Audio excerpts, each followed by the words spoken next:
we need to have a discussion about the dangers of spiritual work. This is an especially poignant moment at which to have this discussion. We've had it before, but we need to have it again because recently we've been made aware on the Actualized.org forum that one of the members there killed himself. So I'm going to talk about that situation. I'm going to answer many questions. I'm going to then lead into a discussion about suicide and into my thoughts on that. And we're going to talk about many of the traps of spiritual work and just many of the traps of any kind of system of beliefs or ideas in general. So there's going to be a lot of very juicy and important information here. So stay tuned with me and I'll try to answer all your questions and objections. So now what happened? Well, we're not exactly sure with 100% certainty what happened, but the best that we can piece together, and as we've been informed by the family, by the sister of this individual and his family, is that a few weeks ago, he got the idea to literally jump off a bridge. And for spiritual purposes. It's not exactly clear what his logic was for doing so, what he thought he would really gain from it, or why it would be necessary, but somehow he got it in his mind that jumping off a bridge would, I guess, be a quick path to God or towards the afterlife or the next life or whatever. And then he literally jumped off a bridge. Or so we're told. Again, I don't have independent verification of this. I'm assuming it's true. Let's just treat it as though it's true. All right, so let's say it happened. So now, what do we make of this? Because I take this very seriously. Sometimes people get the idea that I treat these ideas kind of casually or flippantly about enlightenment, awakening, and so forth. And my teachings in general, very much no. Very, very much no. In fact, I'm going to point out repeatedly, again and again and again, how many warnings and disclaimers I've given, how many times I've talked about the traps of this work. This is a recurring theme. If you watch my content through to the end, you notice this recurring theme. What we're always talking about is we're talking about the mind, the ego mind, and all of its wacky, crazy ideas, and how it survives, and how it fools itself, and how it deceives itself in many different ways, including materialistic ways, but also including spiritual ways as well. And we talk about the dangers of ideology and belief systems and getting locked in a paradigm, getting locked into a single perspective, of closed-mindedness, of cults, cult psychology. So we've covered this topic so much. I have videos, for example, with titles such as The Dangers of Spiritual Work, The Dark Side of Meditation, Is Actualized.org a cult? Which I just released actually recently. In the last month or so, I released that one. And in that one, some people criticize me and say that, well, Leo, you spend 3 hours, that's a 3-hour long episode, 3 hours explaining how Actualized.org is not a cult. But if you watch that episode carefully, it wasn't just 3 hours of me selfishly defending myself. It was mostly 3 hours of elaboration upon many of the misconceived notions people have about this work and spirituality in general, and many ways in which it can be misinterpreted and misunderstood. And in fact, most of my episodes are so long in general precisely because I go into a lot of detail about the traps of the mind, how easy it is to make mistakes in this work and to get things wrong, to make sure that you're not misinterpreting something that's being said. There's a fundamental problem here, though, in that the longer I make my episodes, the less likely people are to watch them, or they're more likely to skim them. And when they skim them, then they can actually skim over the disclaimers, the warnings, the traps, the examples, the rebukes that I give. And the problem is that if I harp too much on the obvious things you shouldn't do in this work, for intelligent people, that's going to tune their mind out because they've heard it once, they've heard it twice. How many times, Leo, do you need to tell me not to jump off a bridge? Isn't that obvious? Does it really need to be said that you shouldn't be jumping off a bridge, that is not valid spiritual work? And that has nothing to do with what we're doing here. If the teaching was to jump off a bridge, that's what I would tell you to do. That's not the teaching. You might say, of course, if you're reasonable and intelligent. But the problem is that hundreds of thousands and millions of people watch. Out of all these people, we're talking about so many people. You have to keep in mind that in the United States alone, there were 40,000 suicides in 2018 by the statistics.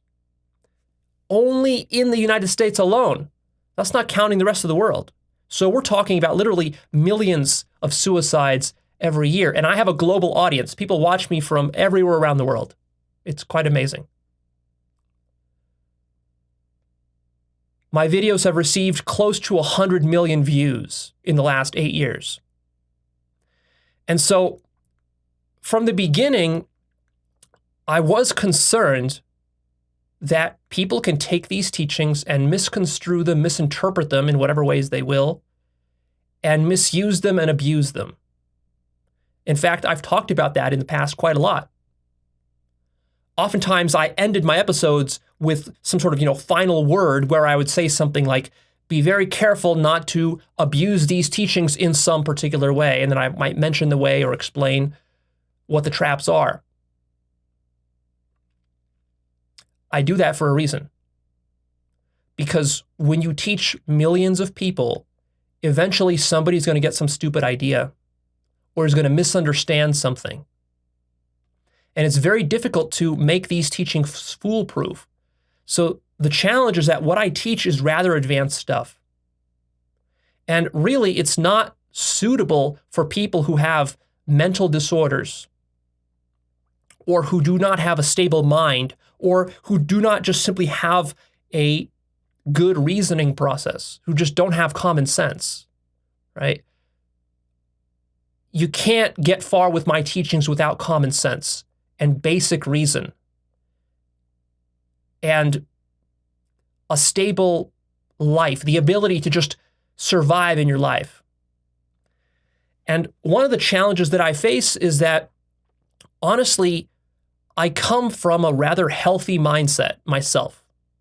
I don't have a lot of experience dealing with seriously mentally ill people or very depressed people or suicidal people or people who just have weird ideas about life or reality. And some people are like that. They just have weird ideas. They have a weird reasoning process. You get people like that.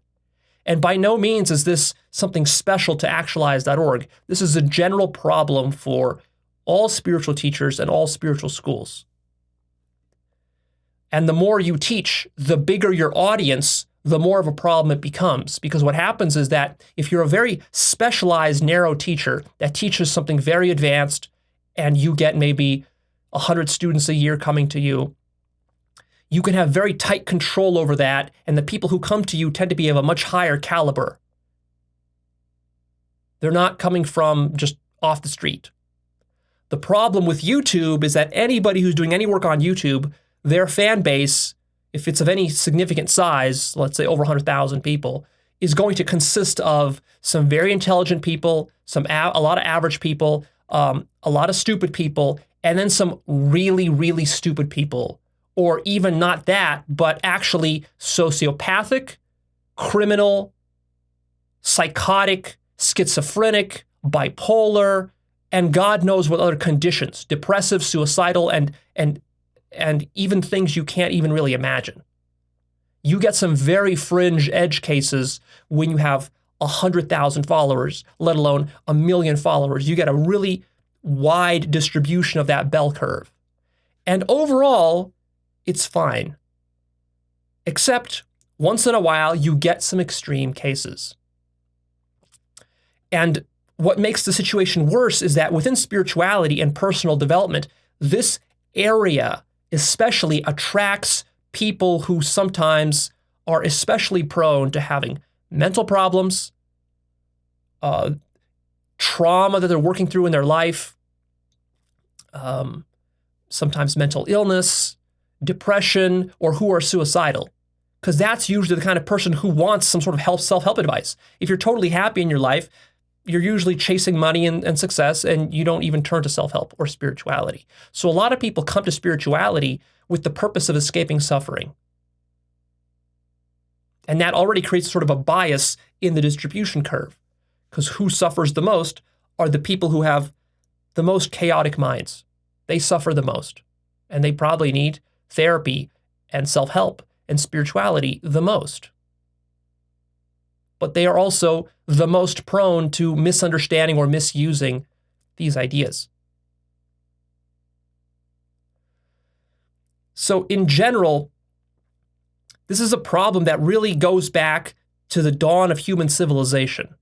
It's important to put this into context. So I'm laying out a lot of context for you here so that you understand the depth of the problem.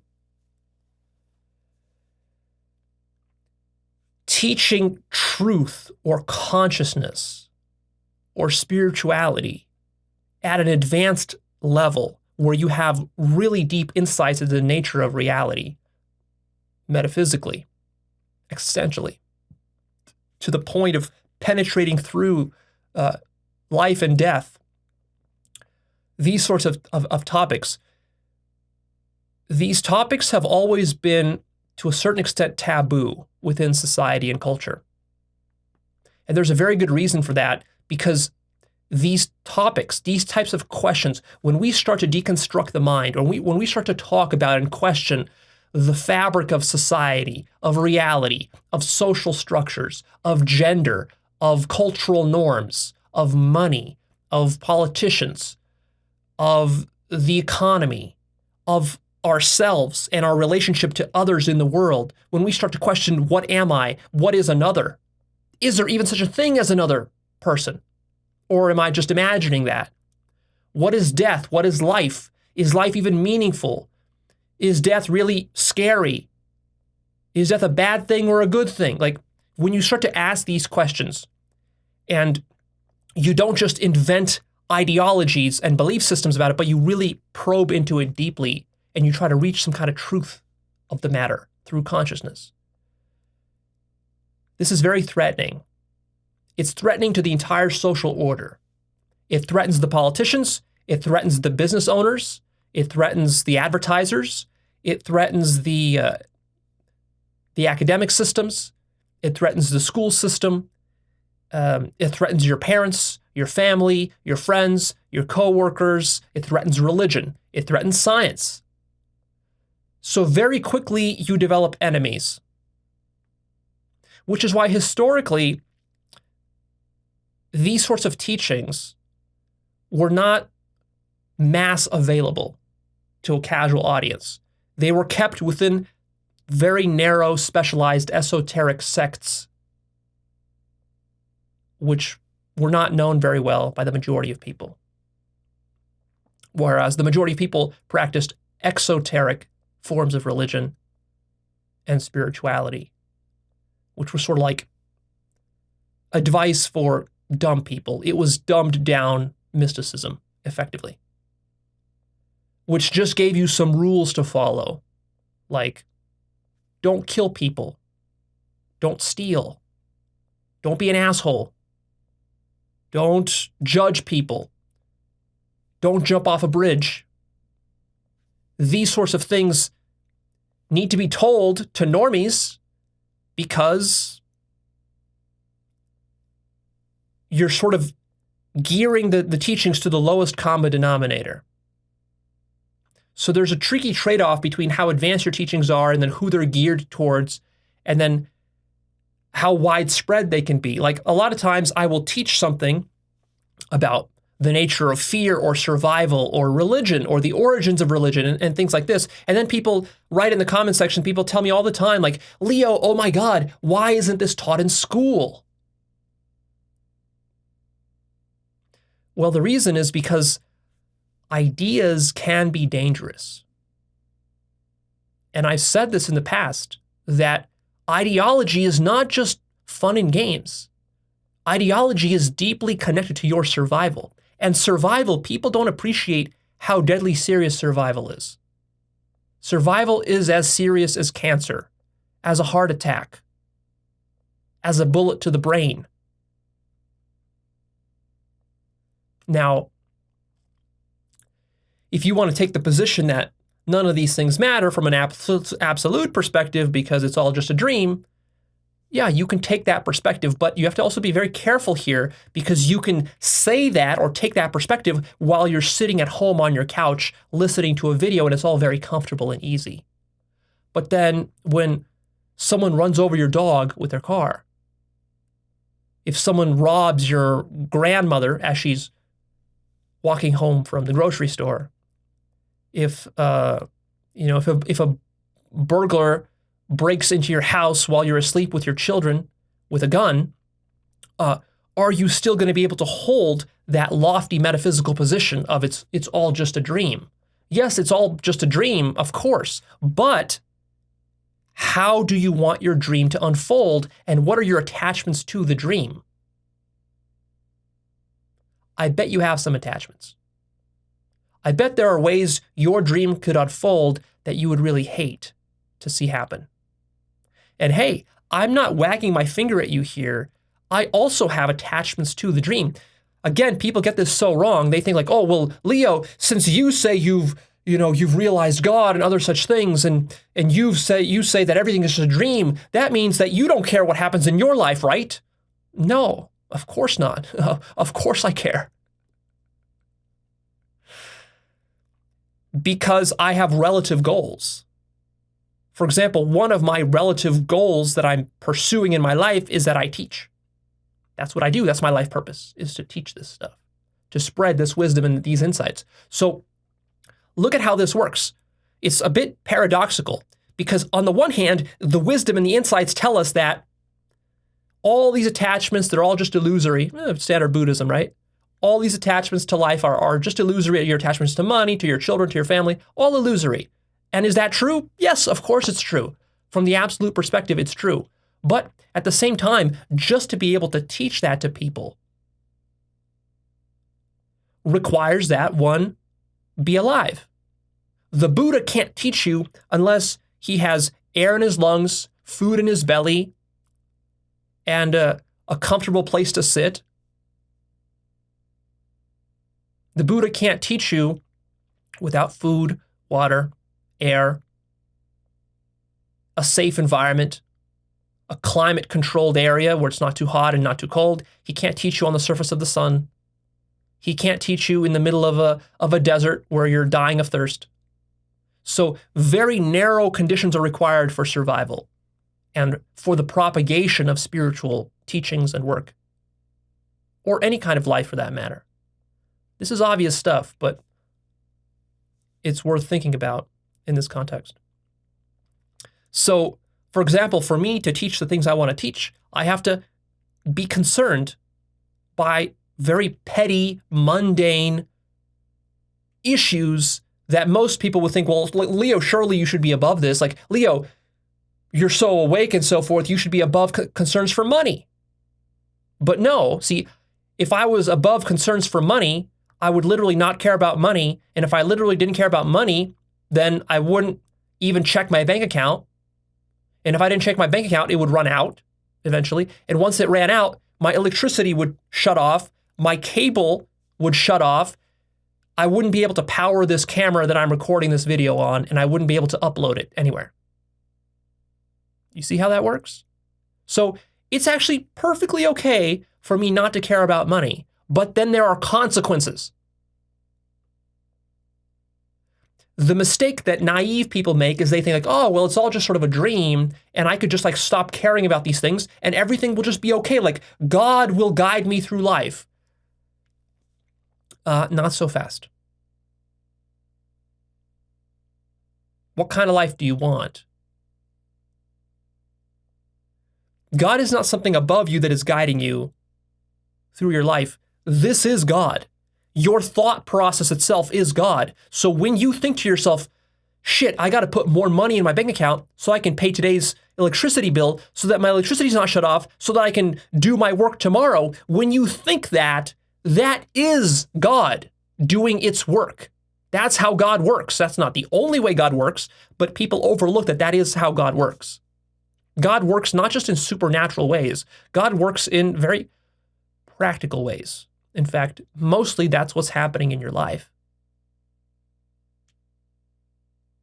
So if you care about your children not suffering, see, maybe you're above suffering.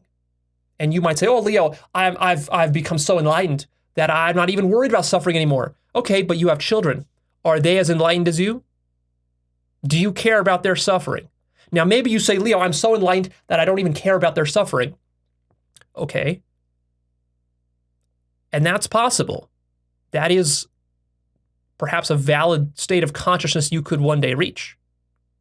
Although I highly doubt any of you have reached it. But let's say you've reached that point. Okay, fine. But then your children will suffer and die. Are you okay with that? Now, if you say yes, then what's the problem? Well, technically there is no problem. But the problem is that you're not going to be okay with it. See, you fool yourself telling yourself that you'll be okay with it, but actually you won't be. So that's where you have to be very careful. So what you have to understand is that ideas inherently are dangerous things. We tend to treat ideas as mere philosophy, some sort of armchair stuff that we do. And frankly, a lot of what you see on YouTube in terms of this sort of idea sphere on YouTube is that. It is just armchair philosophy. It's ideas that have little real-world consequences. But even in those areas, it's still not true. I mean, look at what's going on in our culture and our society, for example, with ideas within politics. There are dangerous ideas within politics, both on the left and the right. Now, I would say that there are more on the right than there are on the left. But hey, you could say that I'm biased. Whatever. But you can certainly find some very dangerous ideas, for example, if you wanted to, on the radical right. And that's not to pick on the right-wingers, but just like, honestly, there are some really toxic and dangerous ideas and ideologies floating around within conservative circles, the extremes of conservative circles. Nationalism, racism, xenophobia, people who want to start an ethno-state, people who are happy with ethnic cleansing, and they spread these ideas online, and they gain traction. There's sort of a battle over these ideas going on recently in the last 5 years online. That is not to pick on right-wingers here. That is just to point out that ideas can be dangerous. And this has always been the case throughout human history. We tend to have reached this very point of luxury today in first world democracies, where we tend to consider free speech as the highest goal and right, and that, everything is okay with free speech. Free speech makes everything good. But it was never that way. Never. To get to this point, human civilization had to be built on deep restrictions on speech and on ideas, because some ideas are corrosive to the very fabric of society, and they're threatening to social hierarchies and to the economy and other such things. For example, an idea like that the dollar is imaginary. Seems like an innocent idea, right? It seems, in fact, so obvious that the dollar is imaginary. I mean, if you corner anybody with this question, they will admit to you that the dollar is, of course, imaginary. We imagine its value. And the only reason it has value is because we collectively agree that it has value and that we're going to use it. But if, for example, one keeps questioning the idea of a dollar more and more and more and more until literally everybody in the world stops believing in the dollar, that can crash the entire economy. That's the power of one idea. And spiritual ideas are a special class of ideas which are the trickiest in a sense. They're the trickiest precisely because, as we've talked about in the past a lot of times, the human psyche, all that it's doing as part of its survival function is that it is constructing various worldviews and perspectives and ideologies, taking on various beliefs, and it's using these to navigate its way in the world. That those ideas shape how you see reality and how you interact with people, animals, things, family members, how you view your life, whether you even believe your life is worth living. This is all based upon ideas. As soon as you get the idea that your life is no longer worth living, that's the doorway for you to suicide. And 40,000 people in America do that every year.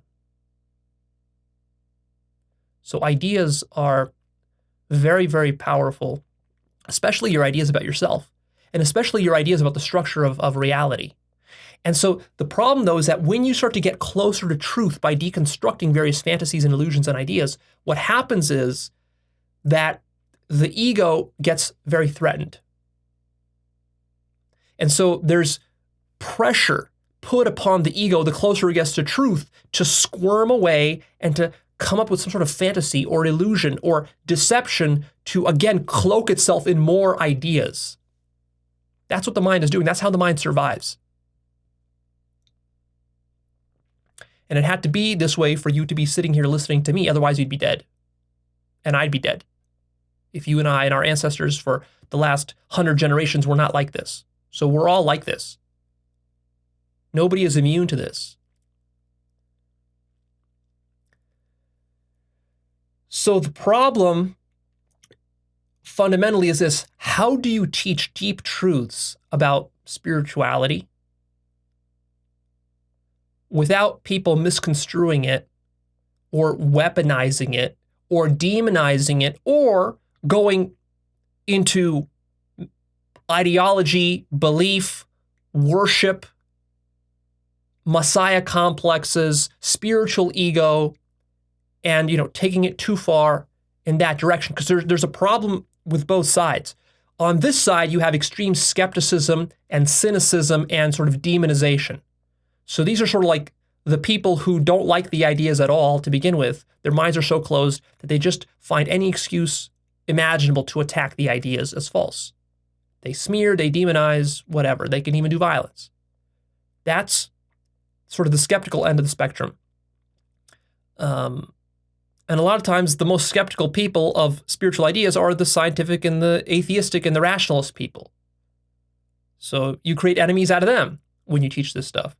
But then there is the other end of the spectrum, which is people who love the ideas so much, they get so enamored with the ideas that they stop thinking critically. They lose common sense, and they start to turn it into an ideology, and they become cult-like about it. They start to worship the teacher or the guru. They hang on every word. And then from that, all sorts of problems can happen.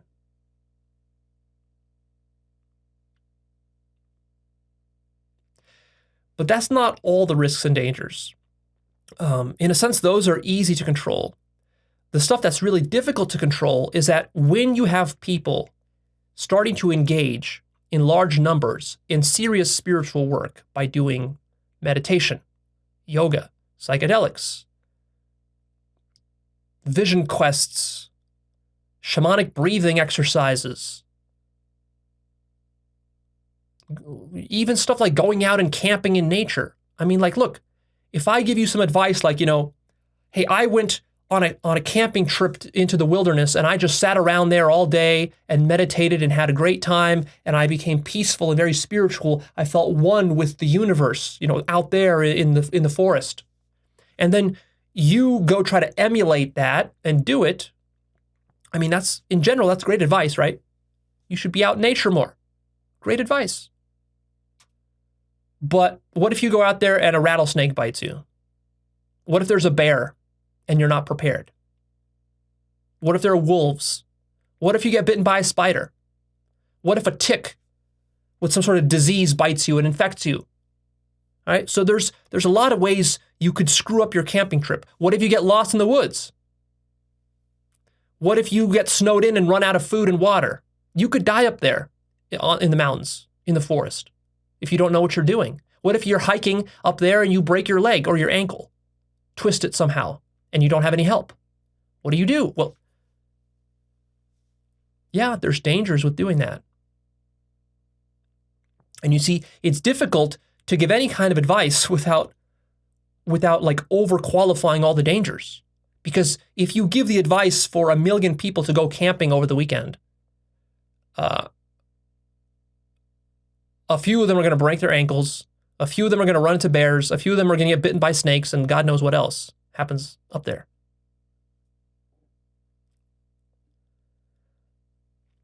And of course, I'm very well aware of this when it comes to doing meditation and self-inquiry and various kinds of spiritual work, which is why I have those 2 videos. I have a video called The Dark Side of Meditation, where I talk about all the downsides of meditation that normally you don't hear about very much from spiritual teachers. And I talk about, in my other episode, The Dangers of Spiritual Work, I talk about many of the other kinds of dangers of spiritual work, not just with meditation. You see, so actually a lot of people who get into spirituality are not aware of the risks of spirituality. There's quite a lot of risks. And in fact, it would take a couple of hours to articulate all the risks. And even if that was done, you would still likely fall into these traps, because it's not enough just to hear them. Really, you don't appreciate their significance and depth until you're in the thick of it.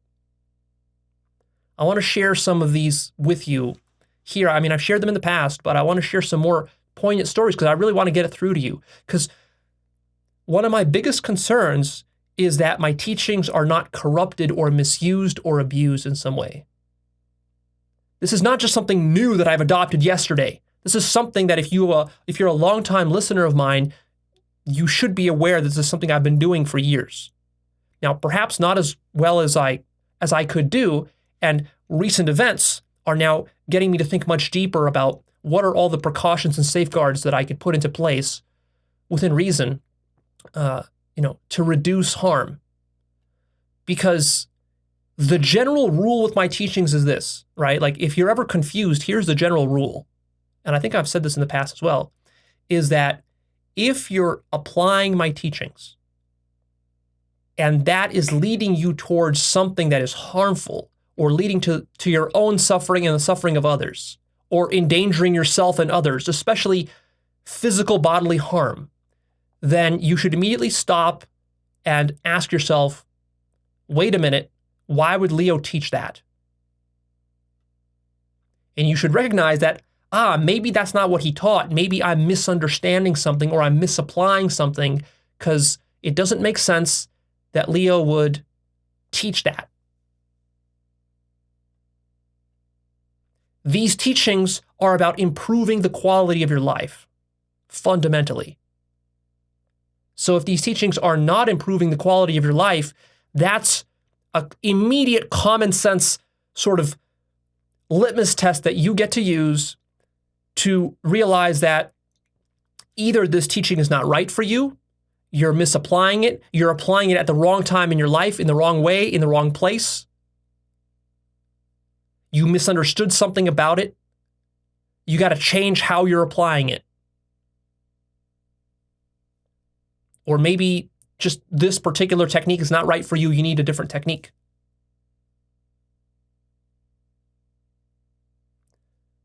Common sense.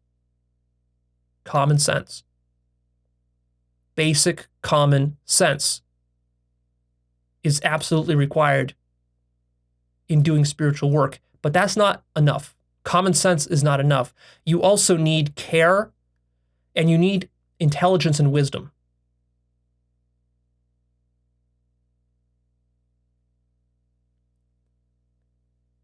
You need the ability to see how your own mind is fooling you when it is.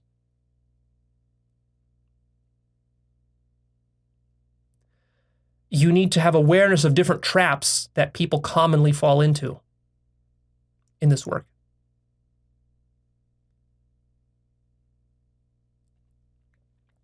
So within spirituality, there's a phrase actually coined, I think it's by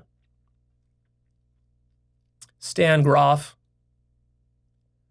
If he didn't coin it, he popularized it. It's called a spiritual emergency. Spiritual emergency.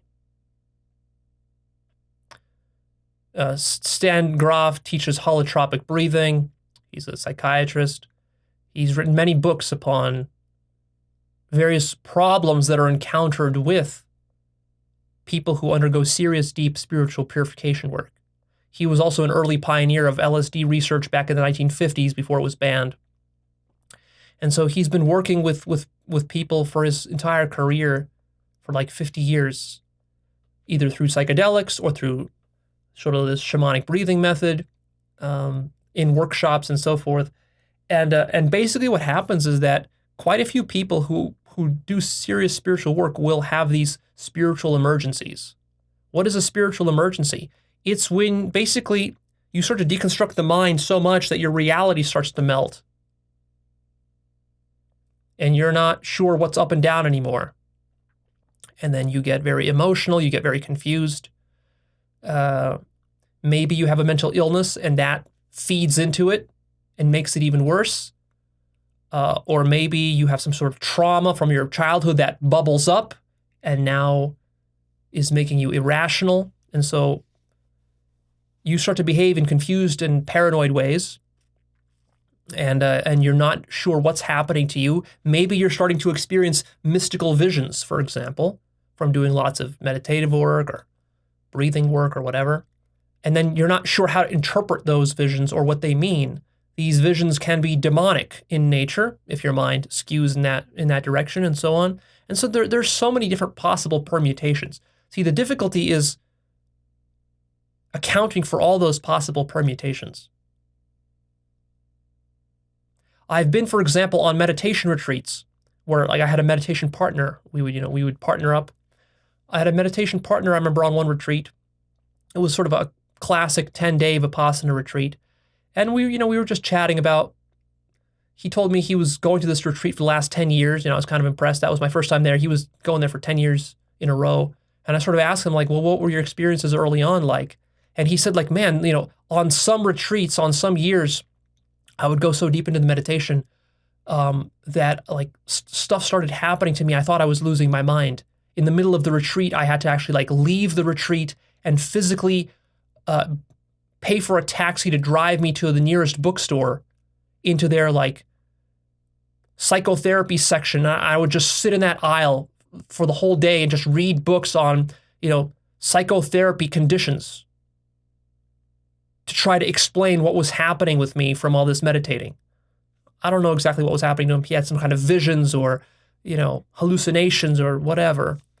And he was starting to feel like he's losing his mind. His reality was collapsing around him. And he wasn't handling it very well because he was sort of like a normie. He didn't have a very good theoretical foundation for what could happen. And then so that happened. And then, he got over it. And in that case, he was successful. But that could also turn out very negatively.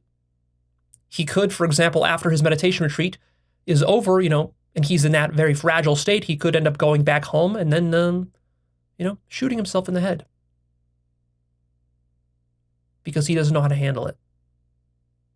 He doesn't know what's happening and he's spiraling out of control, and maybe he has a sort of a borderline mental disorder that he didn't even realize he had. It was triggered by the, intense meditation. And that happens. I'll give you another example.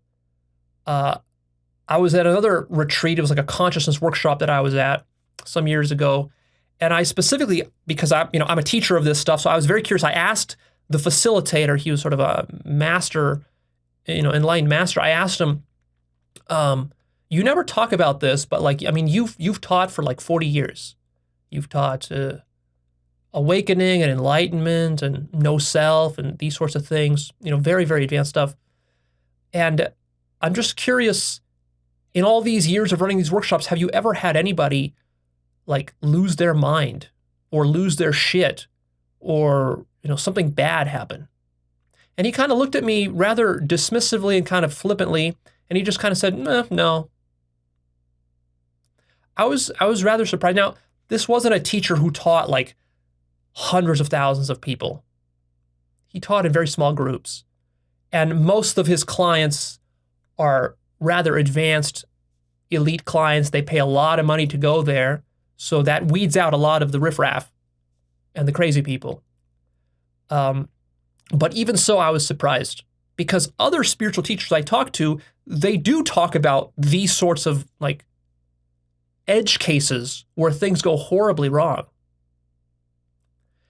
And, but later, I actually, like a year or two later, I talked to one of this facilitator's assistants.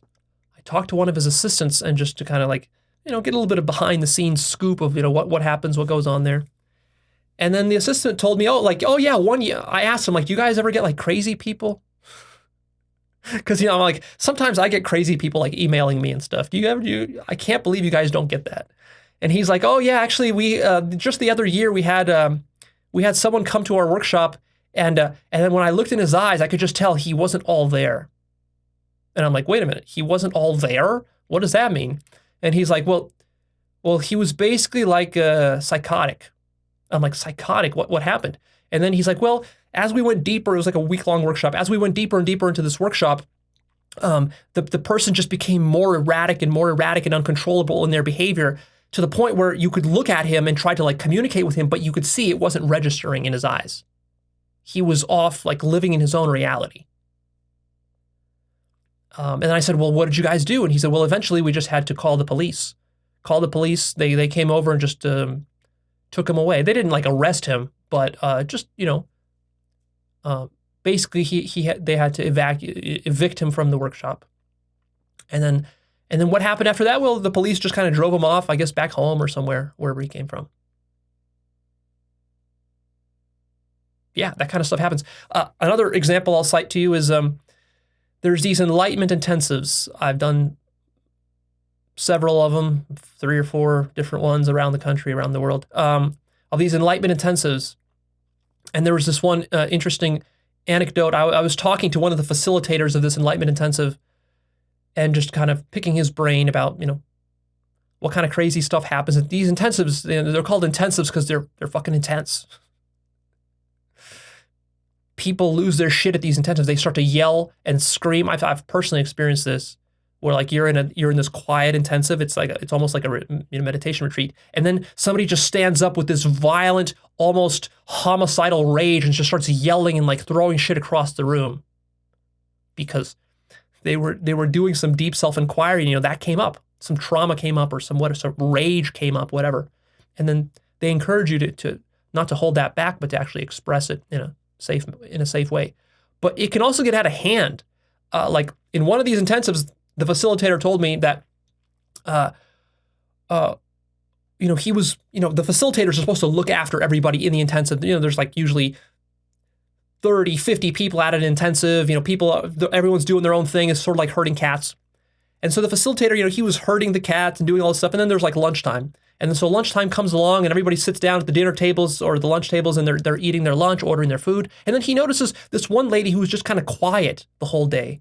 And, he kind of saw that there was something weird about her. He was kind of keeping an eye on her the whole day. But he notices that, she's just got this like stone cold look on her face. And he sees her like in the corner of his eye, he sees her walking into the kitchen, the back of the kitchen where, students aren't supposed to go. That's just for the staff. And then he just kind of gets curious and he walks back there just to check up on her. See, maybe she took a wrong turn somewhere.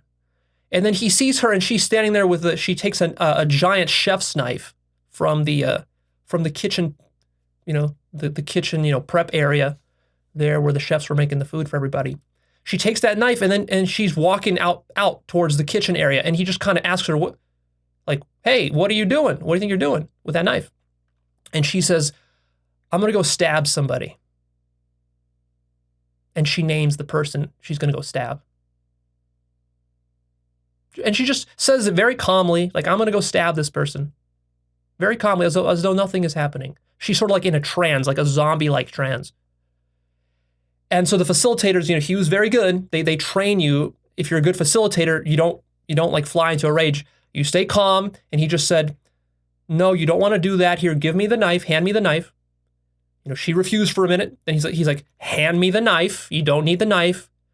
She handed him the knife, and then he's like, okay, now go back in the kitchen area and sit down and eat your dinner or your lunch. And that's it. That's it. That was the whole story.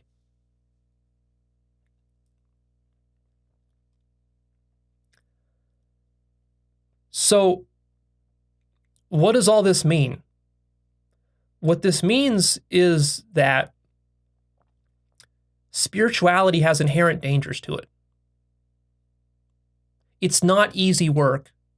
And honestly, many people are not suited for this work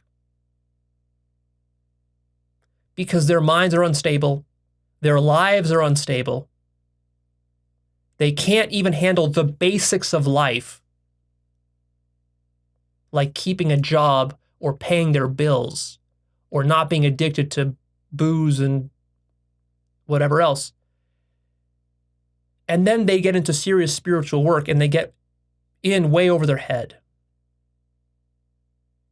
And they also probably lack the theoretical foundation. Because honestly, how many people have enough time and patience and wherewithal to sit through 300 hours of my talks? Not many.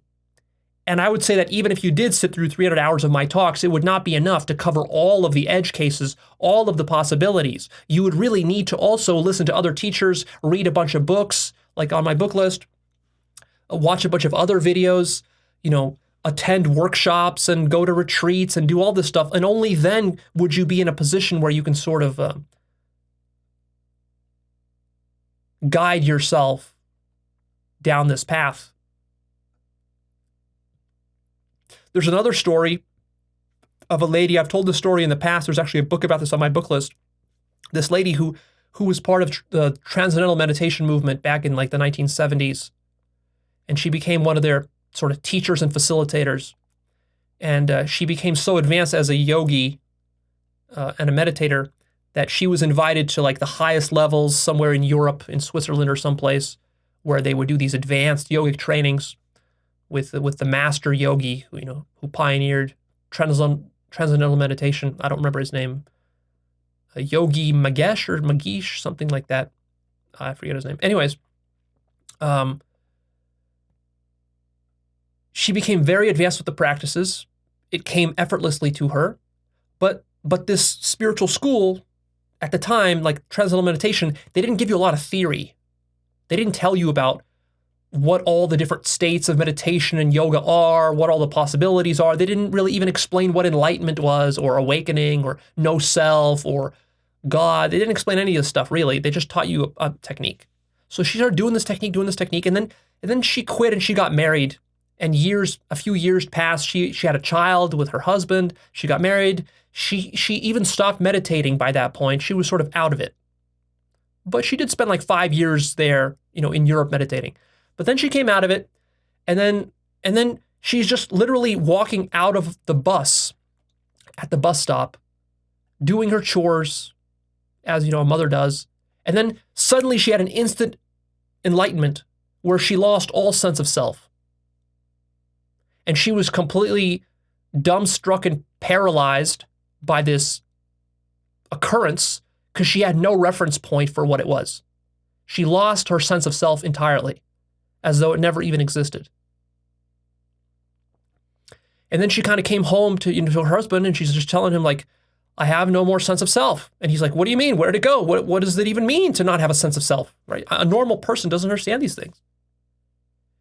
This was some time ago. This was before YouTube. This was like back in the 80s or something. I don't know. So there wasn't a lot of literature available about this. She didn't have a lot of information. And then, so she struggled for years with this sense of no self. She was terrified. She thought she was having some sort of mental disorder. She started going to therapists and shrinks who also didn't understand what was happening to her. They didn't know what awakening was. They didn't know what no self was. They didn't understand what yoga and meditation would do to a person at, advanced stages. And so, she got depressed. She had panic attacks every night. She couldn't sleep. She was stressed. This went on for years and years and years and years, until finally she accidentally ran into some kind of new therapist who had some sort of understanding of non-duality and awakening, and was able to actually introduce her to some sort of spiritual master, who then was able to explain to her, like, oh, what you're going through, these are just the early stages of classical, Buddhist awakening. Nothing to be worried about. This is normal. In fact, it's a good thing that you lost your sense of self. And that completely reframed everything that was happening for her, and then she could be happy again. It took her a while, but she could be happy again after a certain point. People like to talk about Eckhart Tolle as though he's this sweet, lovable, innocent little man, just sitting up there. He's being so sweet to you, telling you sweet little things, this little Eckhart Tolle German man. But what people don't realize, they don't connect these two simple dots using common sense, is that the reason Eckhart Tolle is this sweet little innocent man sitting there before you now is because in his early 30s or 40s, I don't know how old he was, the dude was massively suicidally depressive for years. He was on the brink of killing himself. The way he writes it, as I remember it, that he was basically to the point where he was going to kill himself, like today. And then in his mind, it sort of something clicked and it said, his mind said something like, well, either I'm going to kill myself today, or I'm just going to completely surrender and stop resisting. And then he just surrendered and stopped resisting, and he had his awakening. Now, people hear that and they say, oh, well, how lovely, how wonderful, and all that. Yeah, it's lovely and wonderful, but you don't know how it felt to go through years of the depression that led up to that. And you have no idea how close he came to killing himself. You see, because, for Eckhart Tolle now, in retrospect, you look at him, you see his whole life, it looks beautiful and wonderful and all this. But I want you to try to imagine how many people there are in the world like Eckhart Tolle who have been depressed and suicidal for years. And then they reach to the point where they've had enough, and that's it. They're right on the brink. And then maybe they're going to have their awakening, but they don't, and they end up killing themselves with pills or with a gun or something. And see, you don't hear about those people. Nobody ever tells you about those people. Those people don't go on Oprah Winfrey, and they don't write a book that sells 50 million copies. And their face isn't all over YouTube and everywhere else. And they're not these sweet people. They're fucking dead. Or they're criminals. Or they're in an insane asylum. And you never hear about them again. These are some of the dark realities of spiritual work. And it's important that you be aware of these. Also, of course, it's important that you understand that we shouldn't fearmonger about spiritual work. So even though there are these rare edge cases and things can go horribly wrong, things can go horribly wrong with almost anything if you do it enough. Things can go horribly wrong with airplane travel, with car travel, with marriages, with relationships, with sex, with business, with investing in Wall Street. Things can go terribly wrong. It's just that these tend to be more socially acceptable, and they're not threatening to the ego. Therefore, there's no incentive to play up when there's this kind of screw up. See, when an airplane crashes, it's tragic. People, mourn the loss, but we quickly move on because there's no incentive for the ego mind to latch onto and say, you see, airplanes are evil. Look how bad. I told you how bad it was. Flying in airplanes is a cult. People in a cult flying airplanes, they're fucking crazy. That's what's really going on. See, there's no incentive for the ordinary mind to do that with airplanes because airplanes don't threaten the ordinary mind. But with spiritual teachings, there is that incentive. And so the mind becomes very selective in how it cherry picks its data and what it emphasizes and what it doesn't.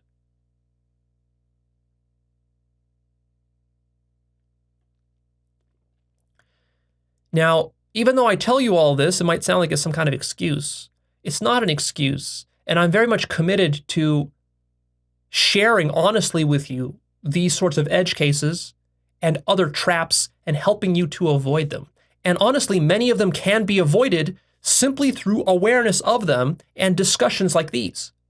The problem is, how do I make sure that everybody who watches my content listens to this episode and watches it all the way through? Again, the more detailed I get, the longer the video runs, the fewer people will watch it. And also, many people, in fact, some of the craziest and most reckless people, they're not concerned about safety. So when they hear some disclaimer from me, or they see a video from me which is sort of safety oriented, are they going to listen? Is a criminal going to listen to my warnings about not turning these ideas into some sort of justification for his criminal actions? For example, you've heard me say in the past that morality is absolutely relative. There is no right and wrong. What is considered criminal and legal and illegal, these are relative social constructions. They are. That's the truth. Now, someone hears that and says, okay, so that means Leo says that I can go rob a bank and it's not bad. Yeah, it's not bad in any absolute sense, but you have to consider the consequences. See, what are the consequences of you doing that? First of all, what I said, the truth, has no prescription to it. It's non-prescriptive. It's not normative. And this is a general point about any truth. All truth is non-prescriptive. What that means is, regardless of what is true, what you do about it, that's on you. That's your responsibility. You can't derive an ought from an is. So just because robbing a bank is socially constructed and relative does not give you license to rob a bank, nor does it excuse you from the consequences of your actions. When you rob a bank, God is not going to punish you, but your fellow humans will.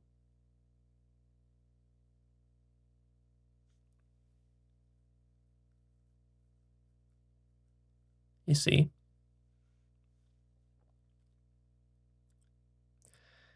You're not punished by some sort of external rule or moral system which tells you that something you're doing is bad. You're punished by the action itself.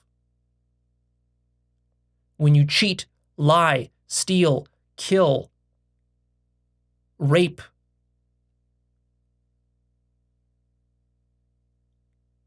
do violence to, when you manipulate, exploit, corrupt,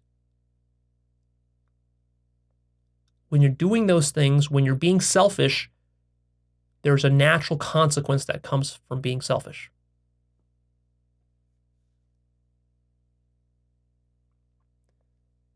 It doesn't come from God.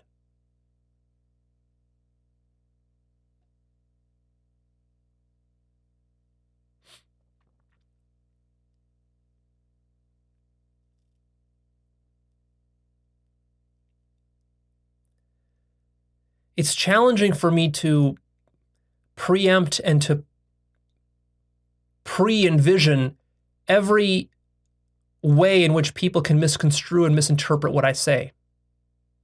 I try to address many common traps, but there are many extreme edge cases which don't even enter my mind because I'm not even that creative most of the time. For example, it never even occurred to me that someone might get the idea that jumping off a bridge is a legitimate spiritual technique. Because the way my mind works, that's so fucking stupid.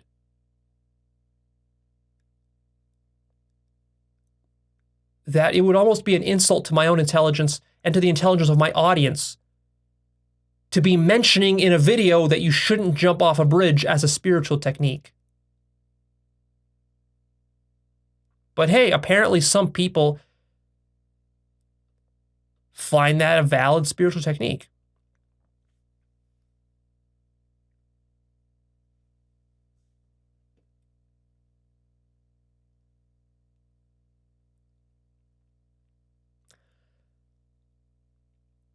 I often see on my forum people coming up with just stupid ideas for doing things. And I can't personally monitor all of it. For example, I remember one time I caught a guy on my forum who sort of came up with this technique of I guess his baptism. So he would fill his bathtub and he would like put ice in it and stuff with like ice cold water. And then he would attempt to like drown himself in that ice cold water to the point where he was like totally out of air. So when I saw that, I mean, obviously that's dangerous. And then he was trying to like promote this as a technique to other people. And, I contacted him and I told him like, I mean, you're doing some crazy stuff there, very hardcore. In a certain sense, that's admirable that you're willing to go to these lengths to, to awaken yourself or to, I don't know what you're trying to prove there. But like we can't have this as a technique for the rest of the people on the forum.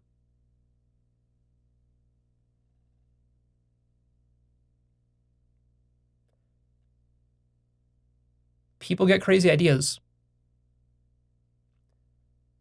People get desperate.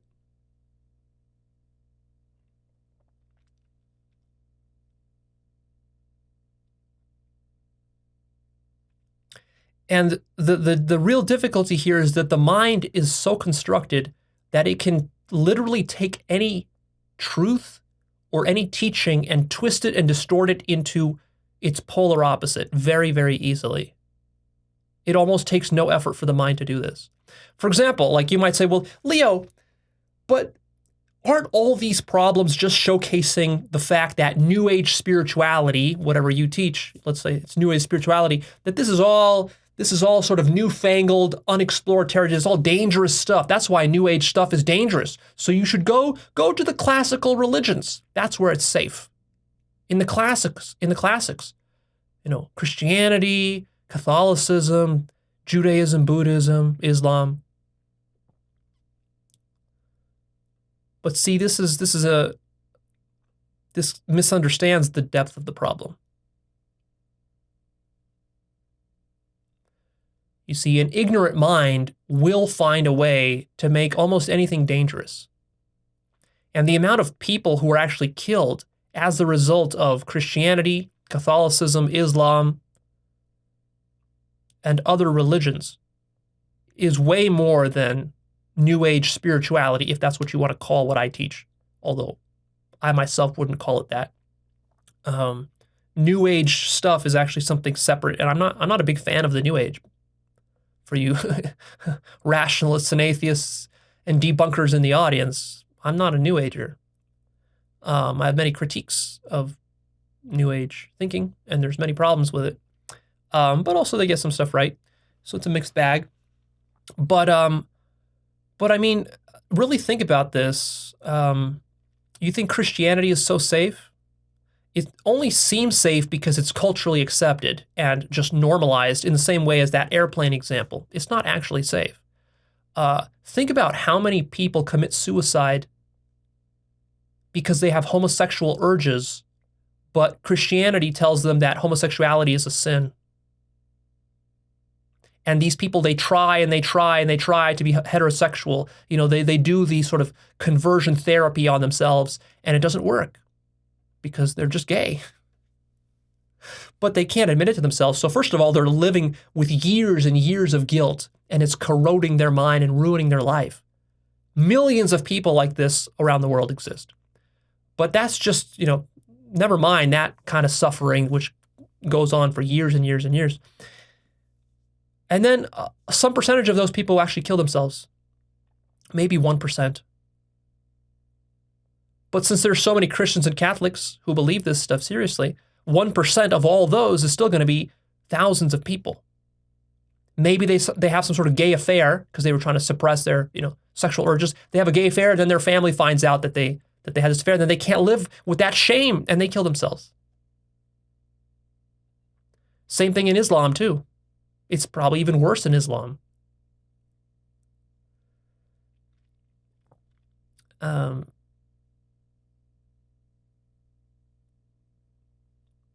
For example, the Catholic Church tells you that if you repent your sins to God, God will forgive you and you will go to heaven. Sounds like innocent advice, right? Beautiful, beautiful, loving advice. This is advice from Jesus, right? This is what Jesus taught. What could be wrong with this? Well, so does that mean that if I murder my neighbor and rape his wife, and then I go to confessional and confess it to the priest, he forgives me, God forgives me, I get to heaven, right? Is that what that means? You see, if I have the kind of mind that thinks that way, I can take that, the most powerful and beautiful of Christian teachings and messages, Christ's message of forgiveness and redemption and heaven for all, and I can abuse that into a justification to rape my neighbor's wife because I will be forgiven and God doesn't judge.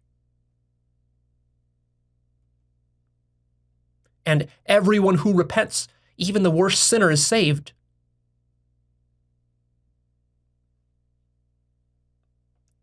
Or how about,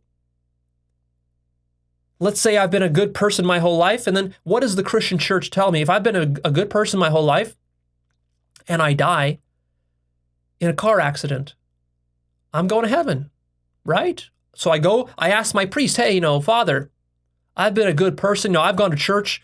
I've been faithful to my wife. I've been a good provider for my kids. What if I die in a car accident tomorrow? Am I going to heaven? He's going to say, of course you are, son.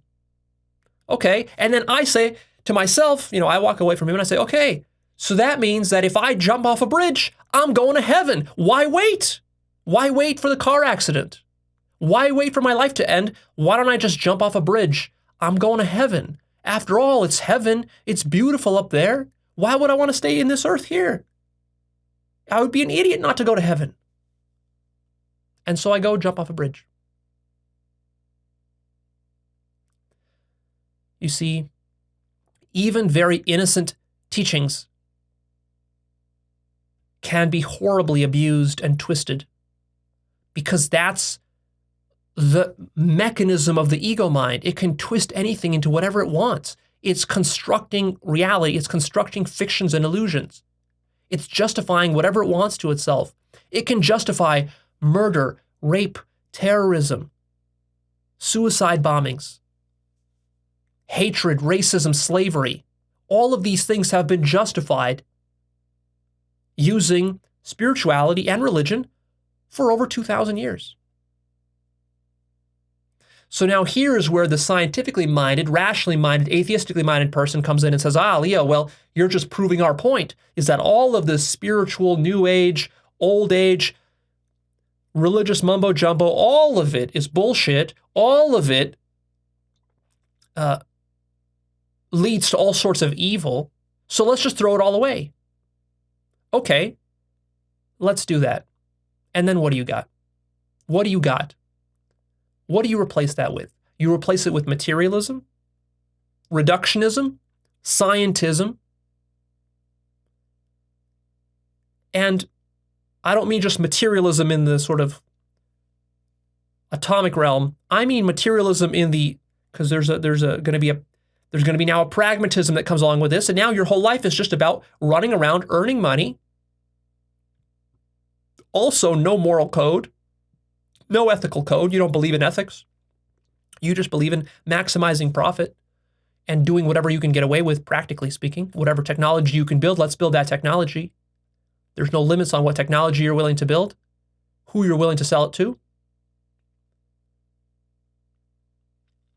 And so you've got this capitalistic, materialistic system, very pragmatic. No spirit, no soul to anything. This means you can cheat on people. You can be sexually promiscuous. You can objectify the opposite sex. You can use them, manipulate them, exploit them. You can start to experiment with drugs, recreational drugs and pornography and all this stuff, and alcohol. So all of the classic stage orange excesses. And so you go into that for 5 or 10 years, and what happens? You become even more suicidal, even more depressed than if you were classically religious or New Age. And then you kill yourself.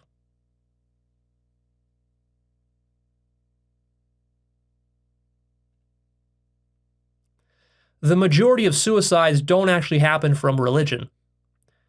They happen from a lack of meaning, a lack of purpose, a sort of a hopelessness, a nihilism that people get drawn into.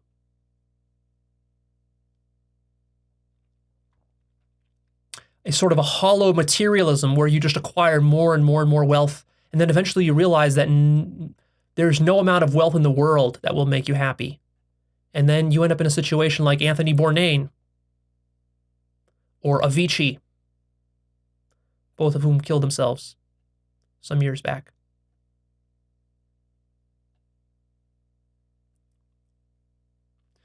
So, first of all, you should recognize that the problem of suicide is a very general problem. It is not confined to religion or to spirituality or to the New Age. It's a very broad problem. Next, you should recognize that actually religion and spirituality, when done properly and responsibly, saves thousands of people from suicide. It does, because it gives people a sense of direction in their life. It saves a lot of drug addicts from overdosing. You know, that's one of the most effective ways to save a drug addict from overdosing, because most drug addicts, they're sort of spiral dynamic stage red. What comes after red? Blue. So many drug addicts, and actually criminals too, for that matter, you know, violent criminals, if they can get reformed, and you know, it's rare, but it does happen, some percentage of these people, maybe 5-10%, they do end up reforming themselves and becoming, you know, well-functioning members of society. What happens is that they move up from red to stage blue. And what that means is that they find God, they find religion. Now, it's not a very advanced, you know, kind of thing that I teach. It's a kind of a crude dogmatic religion, but just the fact that they start to go to church, they're part of a community. They have some rules to follow, you know, some simple basics. They do the Jordan Peterson thing. That gives them a sense of direction and grounding in their life and allows them to kick the addiction, the opioids, the heroin, the meth, have a family. Saves thousands of lives.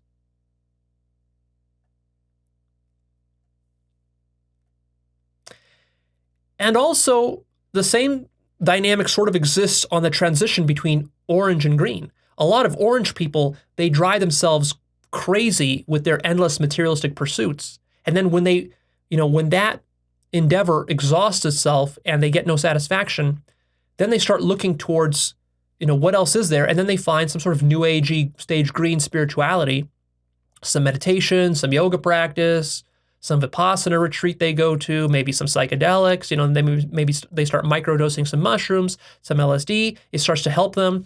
A lot of people cure their depression and their anxiety with mushrooms. There's actually going to be approval, clinical FDA approval of mushrooms and MDMA soon for treating depression, PTSD, anxiety, other such disorders. Legitimate therapeutic uses. The science behind this is undeniable at this point. Absolutely undeniable. It works. It's very effective. It works better than antidepressants and other things. Ketamine, very effective for treating depression. So we're on the cutting edge of this now.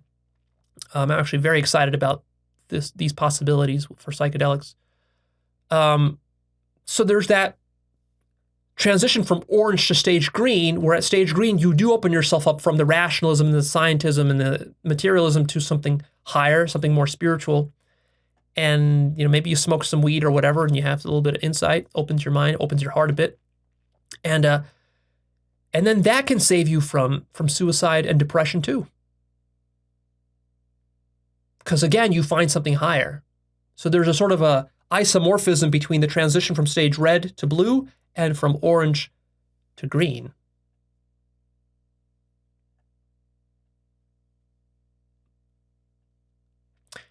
And personally, I get emails from people quite often who tell me that they were suicidal, then they, were desperately searching on YouTube, found my content, started listening, and then now they're free of that.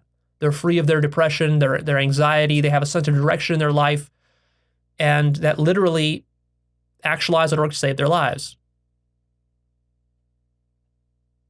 And it's very rewarding to receive those emails. Thank you for sending me those. I've gotten dozens of those over I don't even check my emails that much. If I checked them all, there would probably be hundreds of them like that. Now, of course, I also get emails from crazy people. I do get sometimes emails from people who say that, they started going down this rabbit hole and now, their life is less stable than it used to be. They're less happy than they used to be. They're suffering more. Well, part of that, of course, is just the nature of the spiritual journey. There has to be a cost, you must figure. There has to be a cost for awakening. Because if there wasn't, everyone would be awake. What is that cost? That cost is this massive dip of nihilism and spiritual turmoil that you go through in order to finally break through.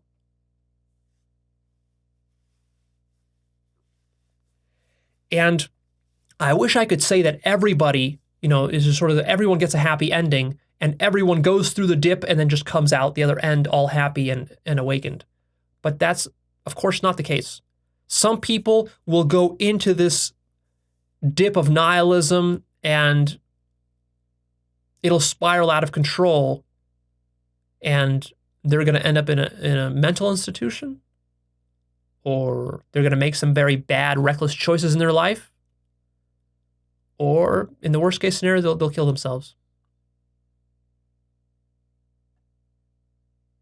How do you prevent that?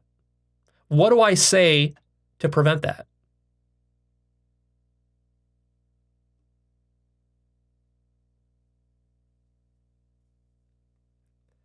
It's challenging because you're damned if you do and damned if you don't.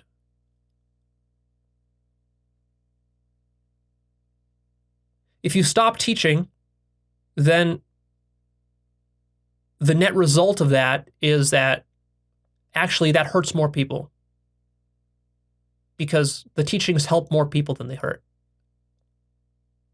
Significantly more, orders of magnitude more. But there's always those few edge cases that make you wonder, what could be done to make the teachings more robust, more clear, more foolproof?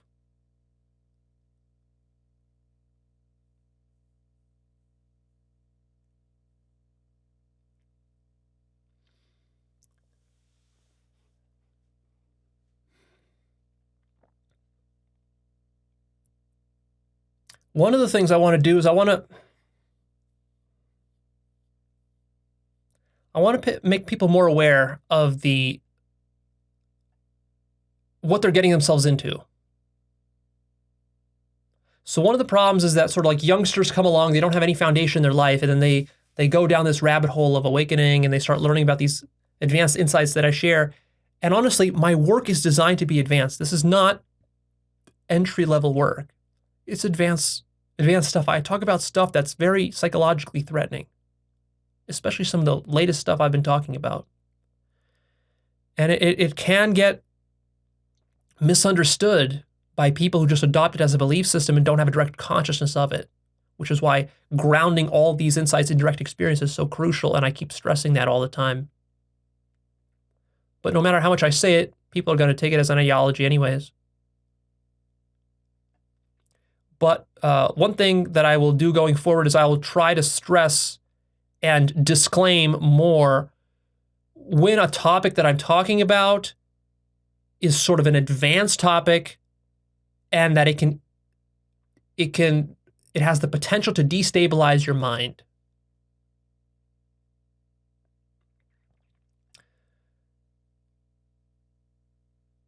Part of the challenge for me is that, you see, the way my mind, you probably should understand this by now, but my mind doesn't work like a normal mind. My mind actually literally enjoys the process of deconstructing reality. To me, it gives me pleasure to do this. Now, not always. I experience plenty of suffering, and sometimes I hate it. Sometimes I get an insight that, bothers me, and I struggle to integrate it. That does happen to me. But in general, I enjoy deconstructing reality. But that's not all people. And actually, it's taken me a long time of teaching and getting feedback to start to understand that about others. See, part of the biggest challenges of being a human is that whatever you are, whatever your strengths are, you just tend to assume that everyone has that strength. You just sort of assume that that's just an innate human ability. For example, my strength of being radically open-minded, that's like an innate ability that I have that I see that it took me many decades of experience to realize that most people don't have that. And so I have to take that into account when speaking to them. Well, likewise with this idea of deconstructing the mind. I love this idea. I'm very passionate about this idea. This is what I teach. I will continue to teach it because that's my area of expertise and where I can help people the most, I feel. But it's important you understand that deconstructing the mind is a very long and deep, slippery slope. And so on the surface, many of my episodes will start to help you deconstruct the mind here at the beginning of the slippery slope, but then you're going to start sliding down, and if you take it seriously, you're going to deconstruct more and more and more. And then once you sort of get to the lower third of the slope, that's where you have to be careful, because you can deconstruct your mind in a sort of a dangerous way. What do I mean by that? Well, let me give you an example. A good example is with fear. I have episodes, for example, that talk about how fear is an illusion. Now, is that true? Yes. In the absolute sense, all fear is illusion. And ultimately, the fear of death is illusion. And the reason I say that is because it's true. And my priority is to say what's true. But the problem is that people can misinterpret that, because someone could say, well, if all death is illusion, then I got nothing to fear. So why would I inhibit myself in any way from doing anything? So, for example, why should I worry about pressing the brake pedal on my car? In fact, why don't I just saw the pedal off my car? I don't need a brake pedal. Only cowards press the brake pedal when they're driving.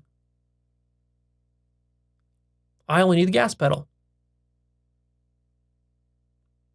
And then if I tell you, no, you need the pedal, you should have a pedal, a brake pedal on your car, you might respond to me as like, but Leo, you told me fear is an illusion. What are you afraid of, Leo? What are you afraid is going to happen? You afraid I'm going to crash? Oh, that's ego. That's ego in you, Leo. It's only the ego that's afraid. You see, a lack of basic intelligence and common sense will get you into a lot of trouble very quickly with this work.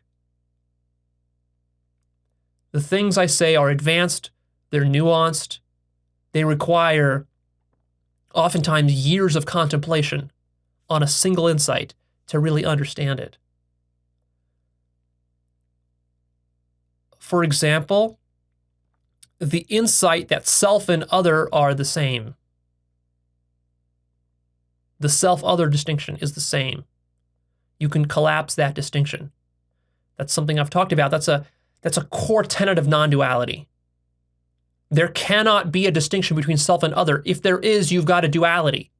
So now, when you say that in the abstract to people, you can say it in a sort of an innocent sense where people hear it and they kind of a little bit understand it, and then they say, oh yeah, okay, I accept it, I buy it, makes sense to me. But they have no idea how radical that insight is.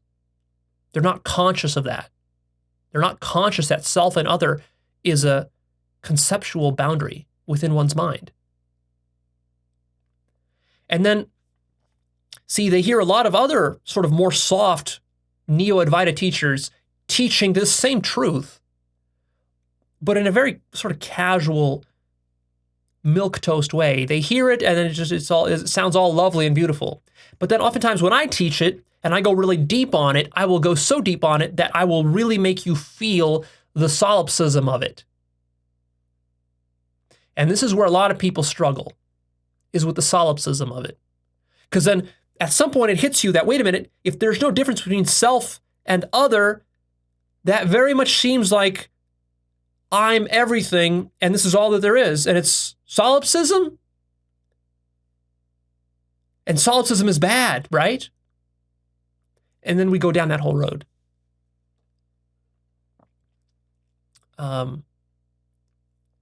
And I'm not prepared to talk about solipsism. That's a separate topic I want to shoot a video on. I've been planning that video for a while now to address it in detail. I'm not going to address it here.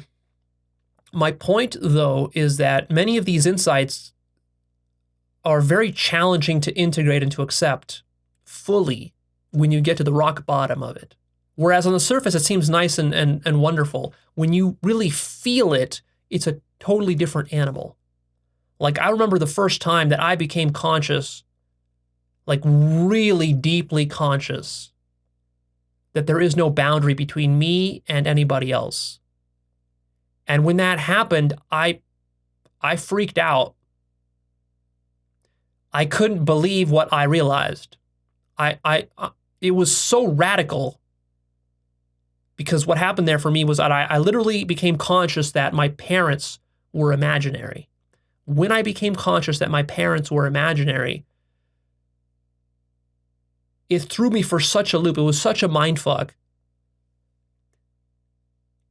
that it took me a few days of sort of just like sitting there like that in disbelief, wondering like, did I get that right? It can't possibly be right. I must be mistaken. But then the more I thought about it, the more I realized I'm not mistaken. It's just something that's so radical, like I need to figure out how to integrate this, and I'm not sure how. It even got to the point where I actually I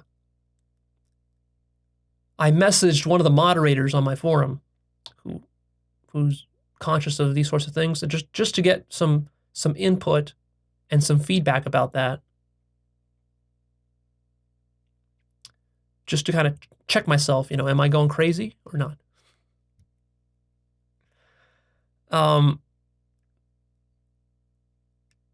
And that's me. I have a rather unique, and not to brag, but I have a rather strong mind.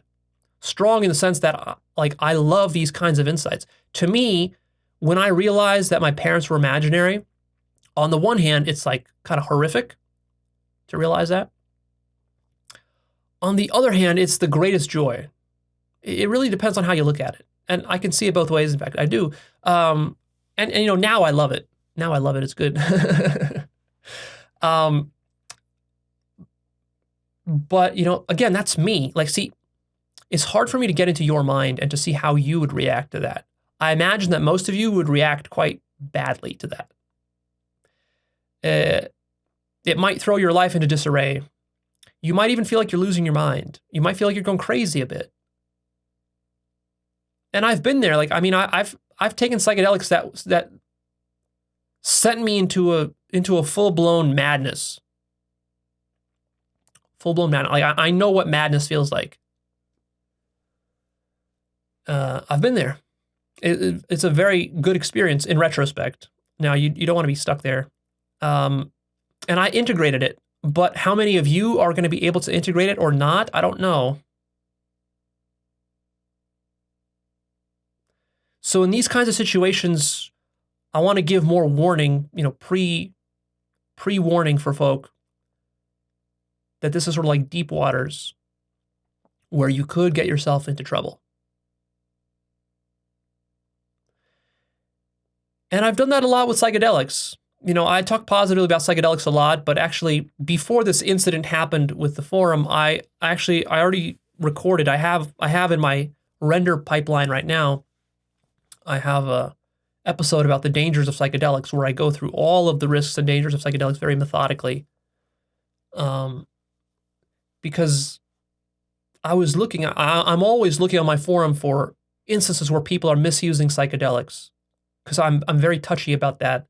Because to me, one of the most important things about psychedelics is precisely because they're so fucking powerful and so important as a technology that the misuse of them, this is one of the greatest tragedies and problems that we have collectively that needs to be solved. So for me, anytime I see somebody on the forum misusing psychedelics, even something as simple as like not weighing a dose, just eyeballing it, I'll generally, chime in there and I'll sort of get in his face about it. I'll make him feel bad for doing that. But Leo, isn't everything good? Didn't you say everything is good and perfect in the world? Why is anything bad?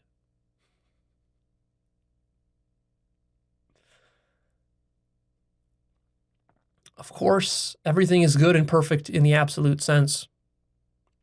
But in the relative sense, in the survival sense, if you care about surviving, then you have to ask yourself, how do you want to survive? Do you want to survive in a society that's crazy and chaotic and people are slitting each other's throats? Or do you want to survive in a comfortable society that treats each other decently? See? So it very much matters, and it has always mattered to me, the practical effect and influence of these teachings on ordinary people's lives. That has always mattered to me. And in fact, you have to understand where I began. I began this whole thing from personal development. I was a personal development teacher. I didn't even know about spirituality or awakening when I started this thing, Actualized.org, 8 years ago. I learned it along the way. What you see with me is you see my own evolutionary process unfold in these talks. And a lot of times what I'm sharing with you is insights that I've had recently. And sometimes I'm figuring these insights out. And you have to understand that I am fallible. I don't always say the right things. Sometimes I misspeak just because I'm sloppy. Sometimes I misstate a factual statement here or there. On occasion, sometimes I misanalyze the situation. I get it wrong. Sometimes I have an insight, but the insight isn't fully baked. It needs more time to bake. It'll take 2 more years to bake it. But I still share it with you because it's part of my process. And because I expect you to be verifying all these things for yourselves. As I've said multiple times, and as I stressed in my 3-part series called Self-Deception, that's one of the most important series I have, is the 3-part Self-Deception series. It really addresses a lot of these traps here, and really the core issue that we're talking about, which is self-deception, because that's how you get yourself into trouble, is through self-deception. I said at the end of that series that I am not immune to self-deception.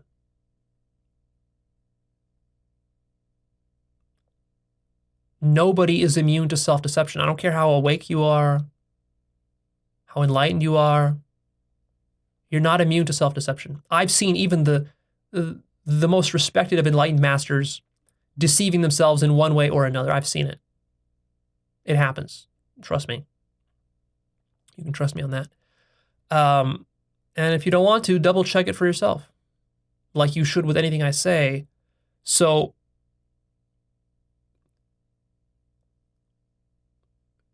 an important safety feature of all of Actualized.org is this idea that you have to verify the things that are said to you through your own direct experience. I don't know how many times I can repeat that anymore. It's tiring to repeat it. That's part of the problem with these disclaimers. It gets tiring to say them. And then those people who are smart and wise and conscious, they get tired of hearing them because they don't need it said because it's obvious. But the safety feature is that you got to run it through your own direct experience and verify and cross-reference these things with other teachers, teachings, books, and so forth to make sure that you're interpreting things correctly. You have the right view. And if your view is leading you down a road which is socially irresponsible, which is going to cause social damage, damage to your family, to your loved ones, to yourself, to your bank account, to your health, then that's a clear sign to you that you're misunderstanding something. There's nothing about these teachings which should be causing anybody physical harm or damage. And when I talk about awakening, and I talk about God, and I talk about love, and I talk about death, when I talk about ego death, this does not mean any kind of physical harm to your body or to anybody else. This is not a license for suicide, obviously.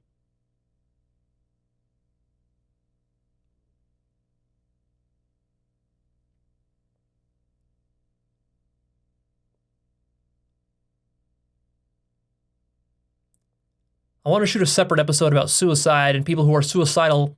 There's a lot that I could say on that topic. But for now, what I'll say is that the entire point of awakening is to make you appreciate the beauty and gift of this life that you have. This life is a gift. All of my teachings are predicated upon the premise that you are conscious of the fact that your life is a precious gift and that it's because of this that you self-actualize. It's because of this that you develop a life purpose.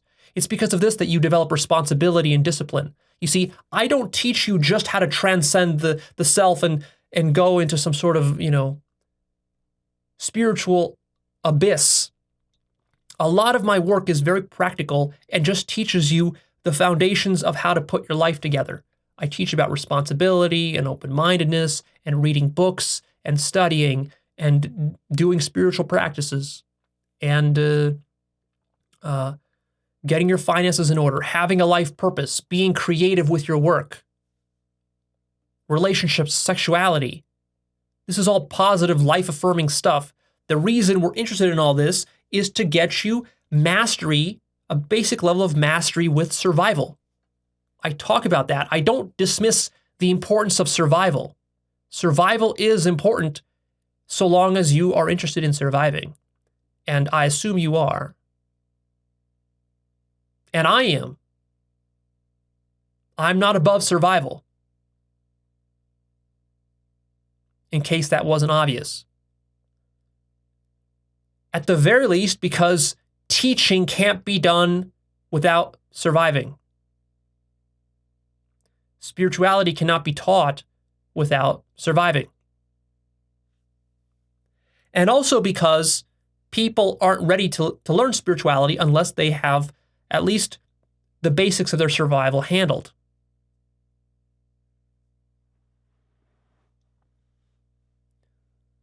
So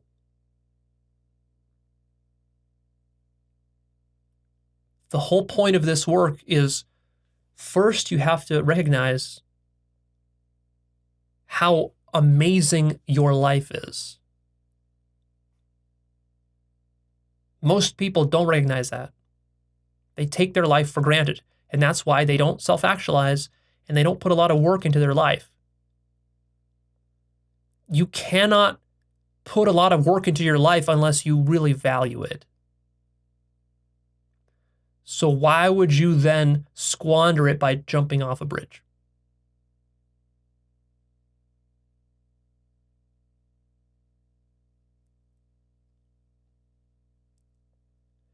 When I talk about ego death,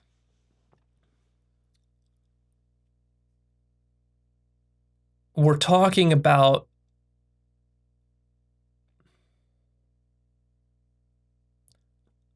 a conceptual death of the self, not the body.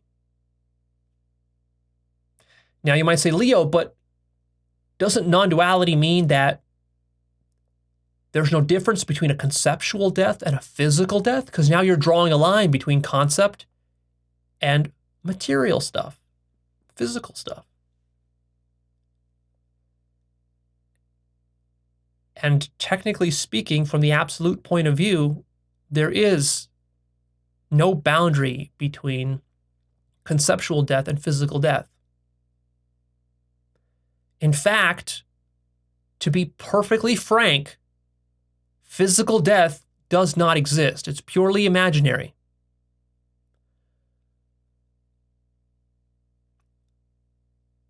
But that only applies if you're ridiculously conscious and you don't care about survival. You're not attached to survival.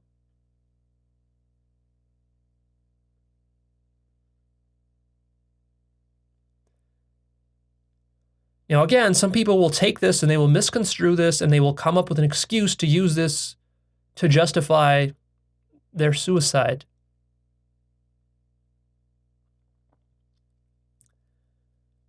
And with regards to suicide, I'll say this.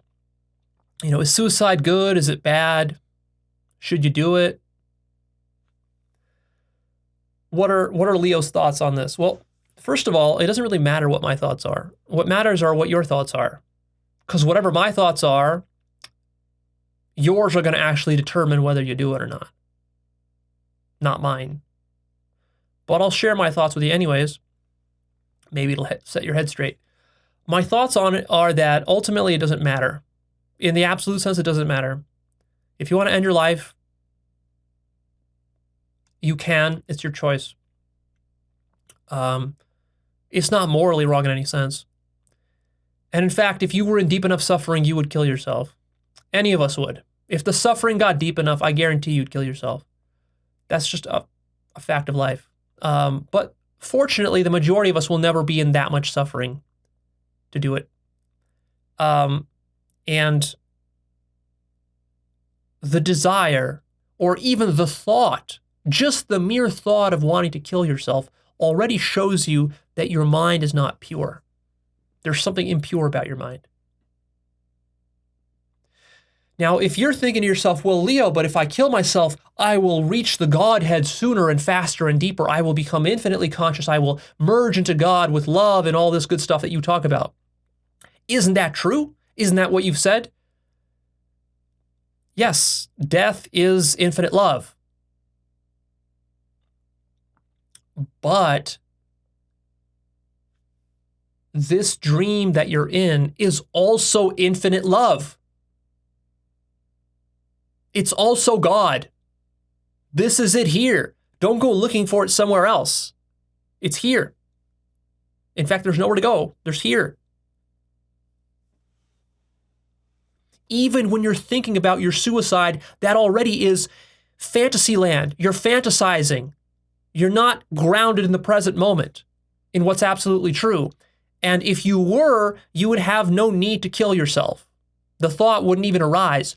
You would be so enraptured and in love with the beauty and majesty of this present moment. God is right here. Look at your hands. Look around you. Look at the trees. Look at the birds. It's pure fucking beauty. Where are you running off to? Where are you going to go? To see what? This is it. The point of the work is to recontextualize all this as the absolute beauty that it is, and then you can enjoy it. There's no other purpose to life or to being than the enjoyment of it. And by enjoyment of it, I mean to love it. See, love is not something you enter into when you die, although of course it is that, but love is your love for what is here, right here. Do you love this? Can you love this? That's the challenge. There's no challenge in loving everything when you're dead. That happens automatically. There's no challenge. The challenge is precisely to figure out how to love this, the stuff that is limited and difficult to love. It's the thorn in your side that's difficult to love. Now, if you say, well, Leo, but why? I don't want to play this game. Why can't I just have it easy, the easy way out? Well, look, in the end, suicide is your prerogative as a living being. Nobody can ultimately stop you. Some people can tell you it's bad. Some people can tell you it doesn't matter. Some people can tell you it's not bad, but you shouldn't do it for the sake of others or because you're being selfish or whatever. But in the end, you're going to do whatever you want to do. And nobody has a right to tell you what to do. So I'm not going to sit here and moralize to you about suicide. I just want to point out to you that if you have a craving for it, that itself, you should notice, is not a healthy impulse. Something is out of whack in your mind. Now, if you're in really, really deep suffering because you've had some terrible chronic, you're in a car crash and you broke your spine and now you're in miserable pain 24/7, that's a separate situation. We can talk about that. That's almost like we can talk about that as like euthanasia. And we can make some ethical points about the validity of doing suicide in that situation. And I'm not going to talk about that here.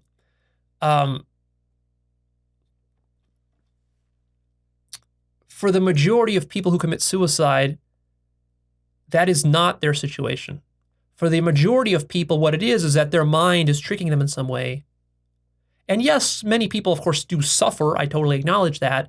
But what you have to realize about the suffering is that your suffering comes and goes, and it ebbs and flows. On some days, and I mean, I'm not immune to this. I've had suicidal thoughts before. I'm not perfect.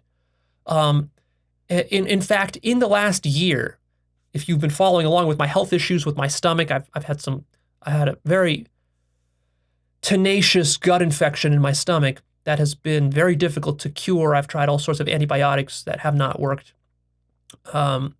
And I'm still trying to figure that out. But it's caused me so much suffering and misery and pain over the last year and a half. I've tried so many things. Like, I was at my wit's end with this thing. I went to all these doctors, did all this sort of stuff, so much suffering. It shot the quality of my life down from, like, if we say it was 100%, now it's at like 20%. And there were moments in that period where I was suffering so much with no hope in sight that I had suicidal thoughts. And I would think to myself, well, if this keeps going, I can't live like this. Because there's no way to enjoy life in this state. But what you have to understand is that even when you hit those lows, those are usually temporary lows, and your mind will play a trick on you where it will get you to think like, well, it's going to be this way forever. But then, of course, I know that it's not going to be this way forever. So the key thing to remind yourself when you're in this kind of depressive mood is that, first of all, you make a commitment not to harm your body ever and to take good care of your body. Just making that commitment, which I've recommended in the past in my Is Actualized.org Occult episode, I talk about making a commitment not to harm your body on this journey. It's a very important safeguard. So make sure you do that. You make that commitment, and then what you do is you sort of commit to suffering it out through life, no matter how bad it gets. And on some days it'll get really bad, but what happens is that when you commit to suffering it out no matter what, this is actually what purifies you and saves you and grows you. Later in life, you will remember that those lowest points were some of the most important for your growth and for your spiritual work. But I'm not going to lie, some days it'll be very difficult, and your mind will try to fool you into thinking like it's never going to get better. And really, when a person decides to commit suicide, is that moment when they decide that there's no more hope. There's no way this can be improved. Every avenue has been exhausted. It's really, I think, only when you feel that way and you get yourself to believe that fiction, it's then that you actually decide to commit suicide. Because as long as you maintain at least one avenue of hope, one possibility you can try tomorrow to improve your situation, one way that things might get better or turn around for you, as long as you maintain that, then you can keep going. But if you lose all hope, then you're as good as gone. And on some days, you will lose all hope, and your mind will be so uncreative that you will not be able to imagine a better alternative or any alternative. You're going to think you're stuck this way forever. And that's when I want you to remember me telling you that it's just a temporary trick of your mind. It's not true. There's always something else you can try. There's always some additional hope. And therefore, it's worth toughing it out, because tomorrow your brain will reset, your mind will reset, you'll catch a second wind, you'll get a little bit of relief, you'll get some more ideas, you'll get some new people in your life who can help you or who can suggest new things to you. You'll read a new book that'll have a new technique or whatever, and then you'll come out of it. And then that will let you appreciate life more.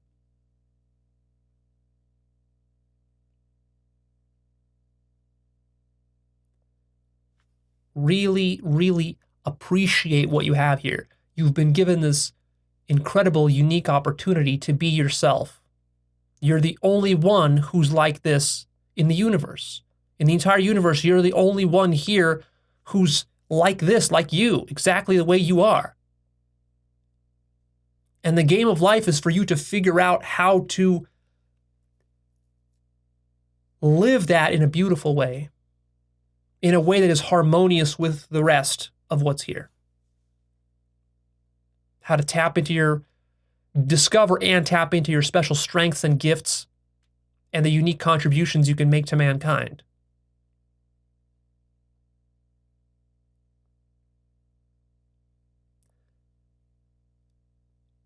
It's very challenging. Sometimes life gets very, very, very challenging.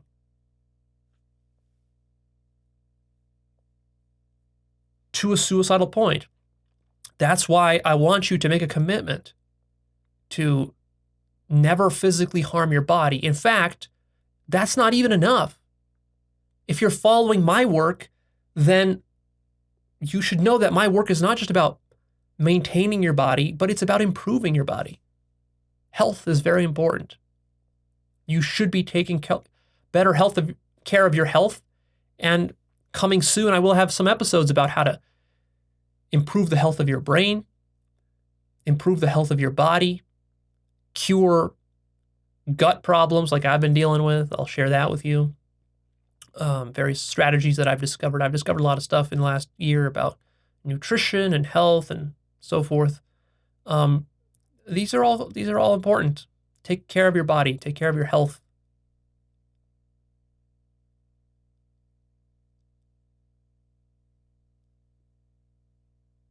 One of the things that I learned in the last year and a half, suffering through this health problem that I had with my gut, is how foundational health is to anything else you do in life. A lot of times spiritual teachers will make you believe that, like, oh, well, health isn't so important. As long as you're just awake enough, you can power through any kind of health problem. You won't suffer. No, I don't think so. Your health is ridiculously important, and the only way you can have such a flippant attitude about your health is if you have good health. And it's extremely easy to take health for granted when you have it and you've never lost it. It's only when you start losing it, like I have in the last year and a half, that you really start to appreciate and become conscious of how foundational health is to everything, including your consciousness. Including your consciousness. That's the twisted paradox of consciousness, is that on the one hand, consciousness transcends the body. On the other hand, your consciousness is so limited by what is going on in your body. If I give you a glass of mercury to drink, and you drink that mercury, your consciousness is going down the shitter. You are not going to be this blissful, happy, super woke, above it all person. No, your consciousness will crash back down into a condensed state as that mercury leaches through your body and into your brain and disrupts the functioning of your neurotransmitters and neurons and all of that. It'll happen. And all of that despite the fact that your brain is imaginary. There's no contradiction. Because it's all consciousness.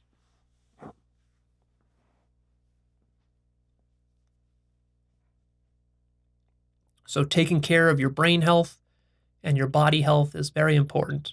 And even your gut health. You might think, well, the gut has nothing to do with consciousness. Oh, yeah? Try going through what I went through in the last year and a half with my gut. When you get some nasty bacteria in there, and then every time you eat food, that nasty bacteria releases toxins into your bloodstream through your gut. And it feels like a anti-psychedelic. Psychedelic raises your consciousness. You can feel it. You take a tab of LSD and then 15, 20 minutes later, you can notice your consciousness just elevating and it's beautiful. Well, when you have a gut bacteria and then you eat some food, it has exactly the opposite effect. You take it and then you just notice, rather than your consciousness rising, you notice that your thoughts start to get scrambled and chaotic and you get washed over with this wave of chemicals that are just like, they feel toxic. And you get brain fog and you can't concentrate and you can't meditate, you can't do anything, you can barely think straight and you're in pain. That's what I went through for the last year on many days. It was very humbling and very challenging. So, in general, what I want you to understand is that this work is a lot more complex than you ever imagined. And I feel like that's one of the hallmarks of what I teach, is I teach the complexity of this work. A lot of other teachers oversimplify this work. Now, there's pros and cons to that. Of course, there are negatives to making everything too complex. But the reality is that life is infinitely complex. Survival is infinitely complex. Even spirituality is ridiculously more complex than you ever imagined if you truly start exploring it, all of its different facets. And so it's easy to get lost in that complexity. That complexity is what allows your mind to fool itself, because you think you got something figured out, but actually later you realize you didn't. You might think it's a good idea to jump off a bridge because it'll bring you closer to God, but maybe that's not the right way to get closer to God.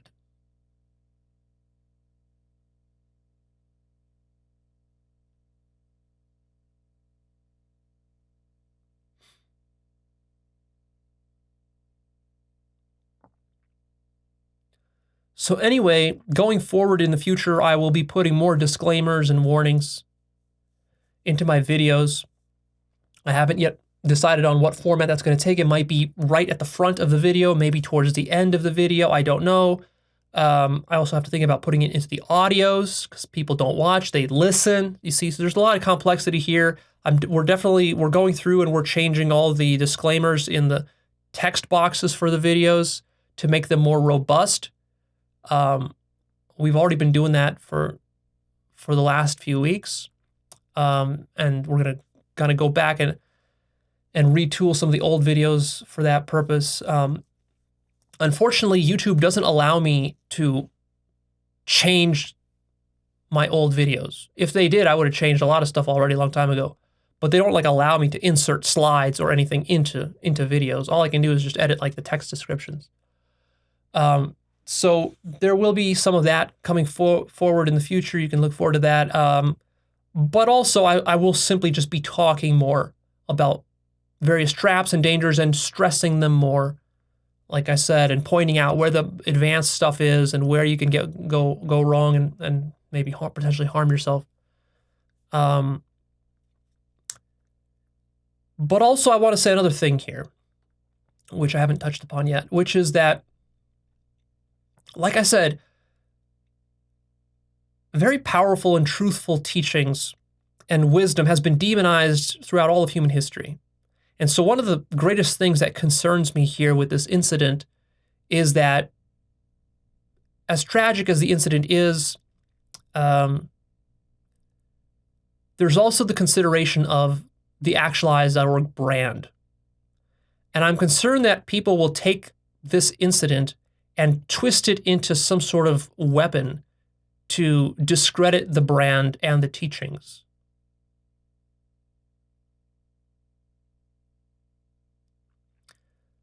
There are a lot of people out there who would love to do that, because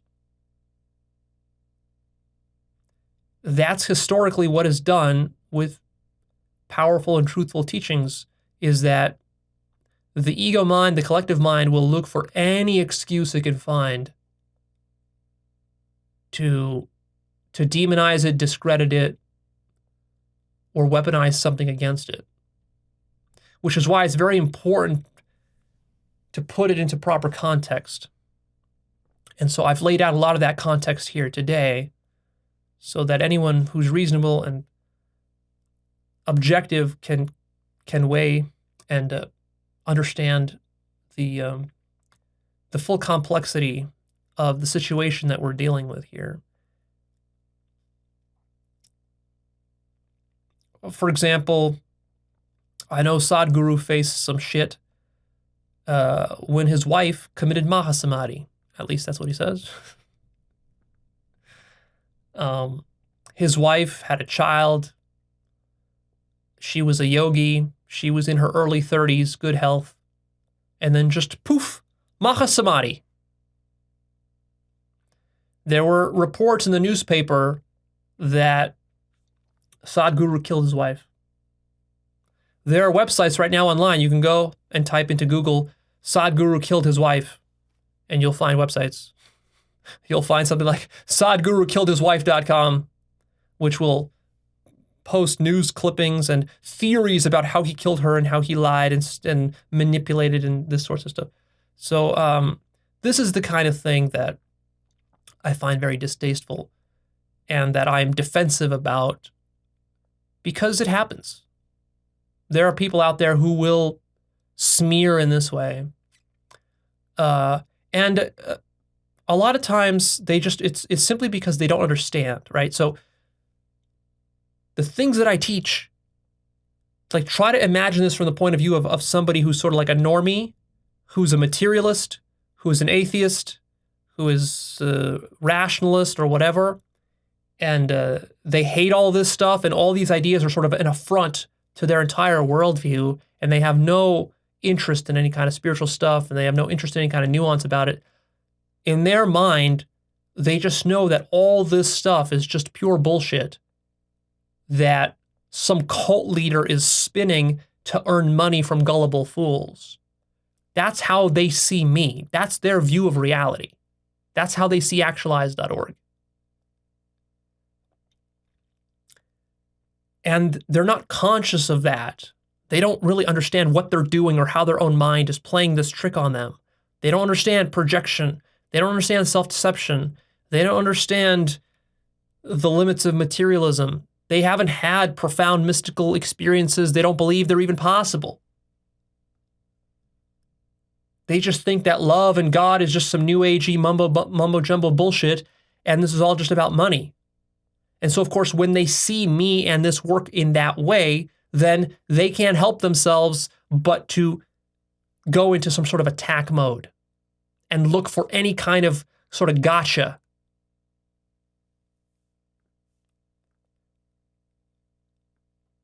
And so that's virtually inevitable, by the way, with most teachings, spiritual teachings. There's actually everybody knows the story of Christ nailed to the cross, but there's also a similar story with the Buddha, where like there's a story in Buddhism that goes, after the Buddha became awakened and he was teaching people and he had like a little cult following going there of his loyal disciples. There was like one of his students or villagers or disciples, I don't know who it was, who was disgruntled with the Buddha and, thought that what the Buddha was teaching was like all bullshit and stuff. And then the story goes that he unleashed, there was like an elephant that was tied up there in the village. He untied this elephant and unleashed it and kind of, goaded the elephant onto the Buddha to like run towards the Buddha and trample him as the Buddha was walking down the path. And then the elephant ran towards the Buddha, and the Buddha just like put up his hand, and the elephant eventually stopped and bowed before him. So the only reason I bring that up, not to compare myself to the Buddha, but just to say that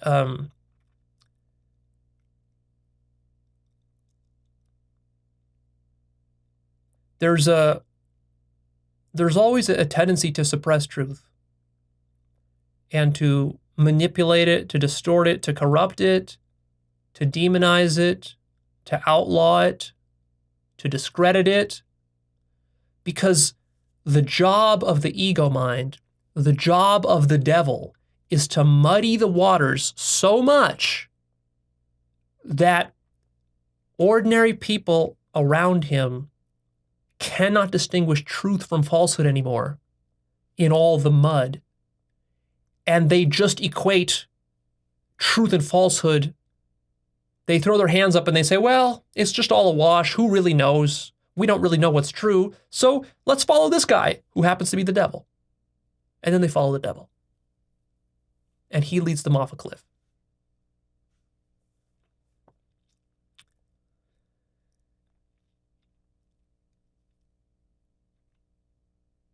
There are many ways to lead people off a cliff. Not just physically, but there are much worse ways. War, capitalistic exploitation, genocide, ideological battles back and forth, partisanship that lasts forever and leads to endless gridlock, riots and protests and insurrections.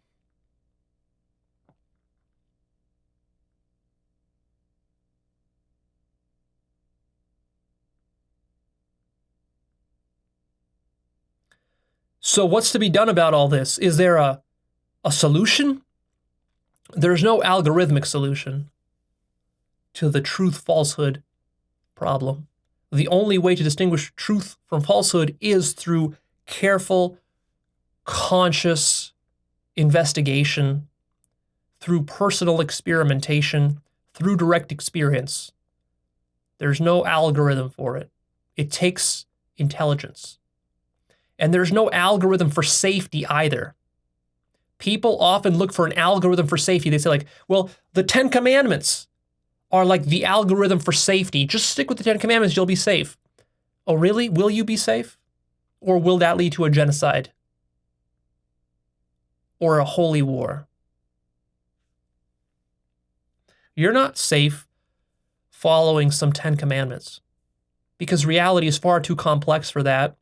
And the dangers are far too complex for that. See, there's no commandment that says don't jump off a bridge. So if you're foolish, you might say, well, I follow the 10 Commandments. There's no commandment telling me not to jump off a bridge, so I guess it's okay by God's standards. I guess I'm going to heaven. You see, There's no amount of rules you can invent, no amount of algorithms that will prevent ignorant people from doing ignorant things. The only way to cure ignorance is to cure ignorance. And to do that, you need consciousness, which is what I'm trying to teach. But for you to learn consciousness, you can't just hang on my every word and trust what I say. You have to do consciousness. You have to be consciousness. You have to be intelligent. Intelligence comes from being conscious. And being conscious comes from studying your own mind and doing these practices carefully.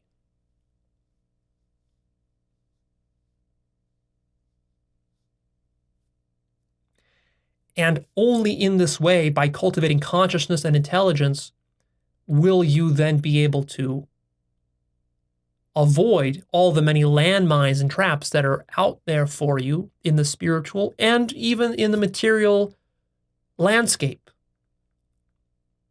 There are plenty of material traps that people fall into all the time. And the way you avoid those is by building up your consciousness and being more intelligent about how you go about things, being more responsible. And one of the things that I learned by doing this work and by going through these situations and scandals and so forth is that I'm also learning like how to be a leader as well. So one thing I'm realizing is that it's quite challenging to be a leader. There are many things as a leader like that I don't want to do or don't care about, but then that are kind of thrust upon me that I have to start to care about. Otherwise, I'm not being a good leader, and then people don't want to follow. So what this incident is teaching me is how to lead more responsibly,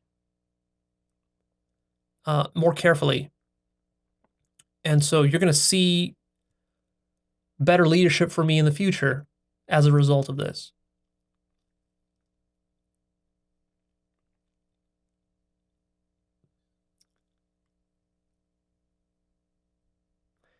And honestly, I'm still processing and deciding what this means and how I should change, if anything, about what I do and how I teach.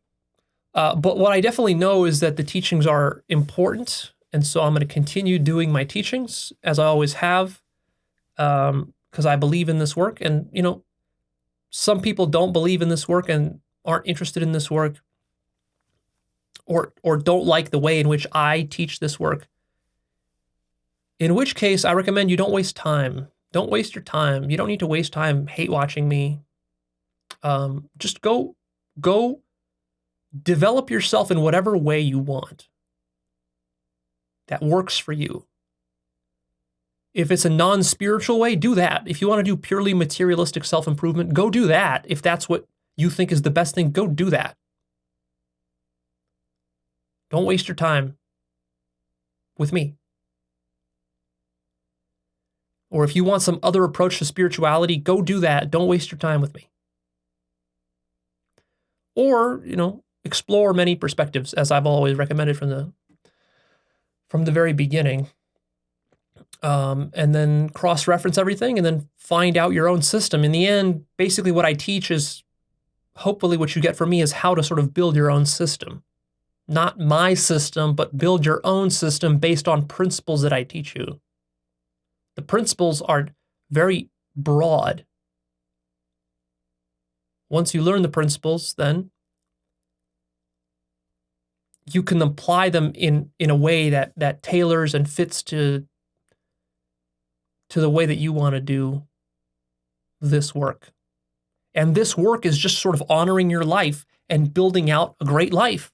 And that includes both personal development and spiritual development. Both of those are about building out a great life, just in different ways. There are different aspects to life that need to be built out, material and spiritual both. The material is spiritual. It's just a lower level of spiritual.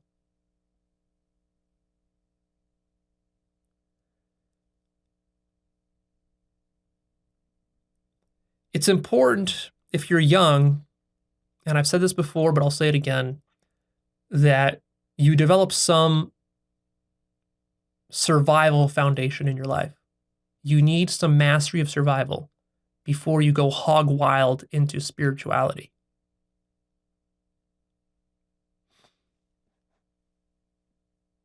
So work on the basics. Make sure you have that handled. Make sure you have a good common sense.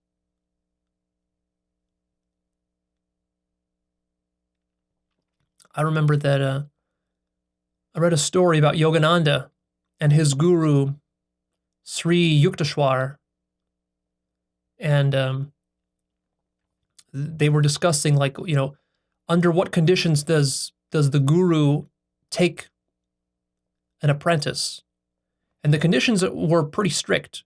The conditions were that, Yukteswar's sort of conditions were that he would ask basic questions of his, disciple, prospective disciple, before they sort of locked in the relationship. He would ask him, like, well, what are your grades like in school? How are you with your friends and your family? Are you fulfilling your family obligations? Are you able to do that? Are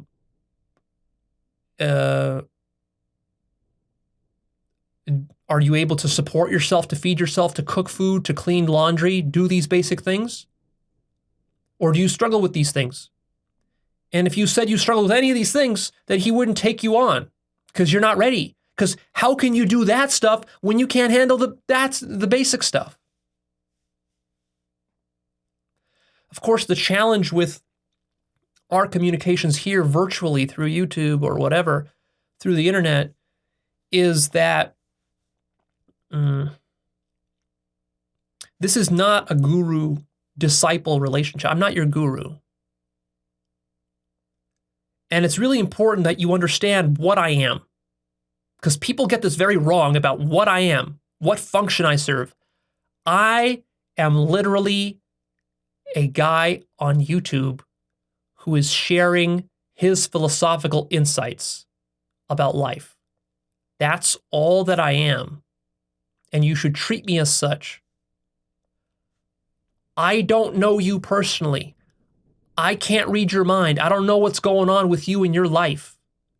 And each one of you, of the thousands and millions of you out there, have your own stuff going on. Some of it very weird that I can't even relate to. That's not even within my general ballpark of what I know and understand about life. Some of you got very weird lives, and that's fine. Weird is not bad per se. It could be great.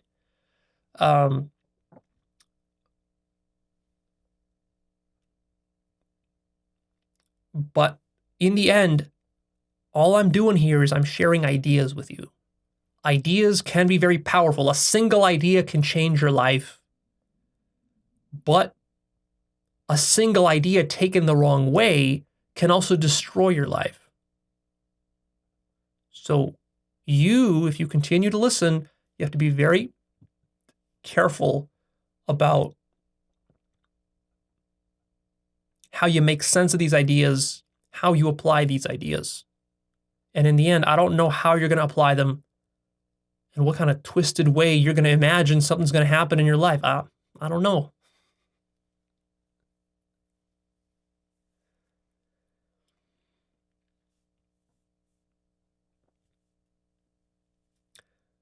Remember that truth, absolute truth, is not prescriptive in any way. That means whatever I say the absolute truth is, or whatever you discover the absolute truth to be, it doesn't mean anything.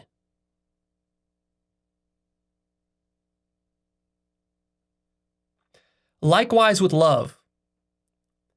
When you discover absolute love, infinite love, God's love,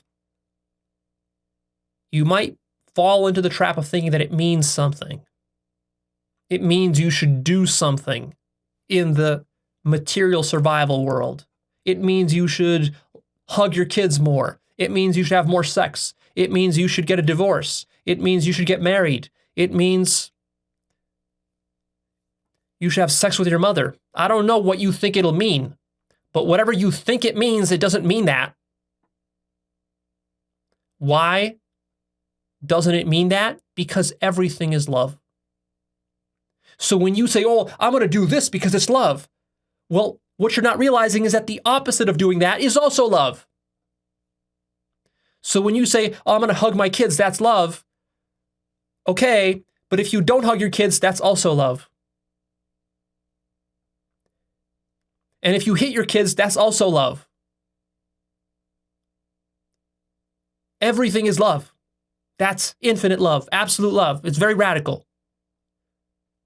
What this means is that the ego, your little ego, cannot control or manipulate or use or justify with this love anything that it wants to do.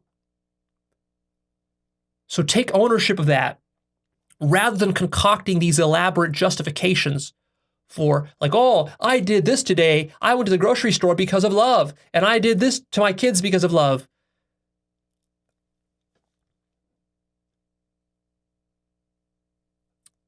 You didn't do that because of love. You did that because you're selfish and you're surviving. That's why you did those things. And then you invented some stories about love to make yourself feel nicer and sweeter to your own self. Truth and love make you free. They don't constrain you to a limited set of options.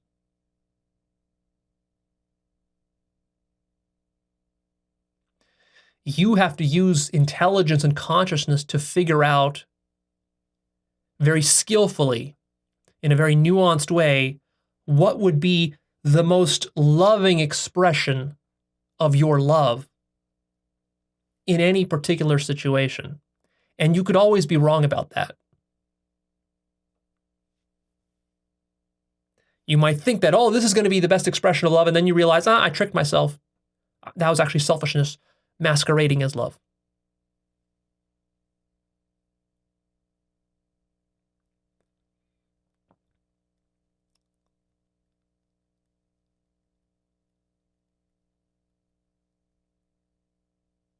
You see?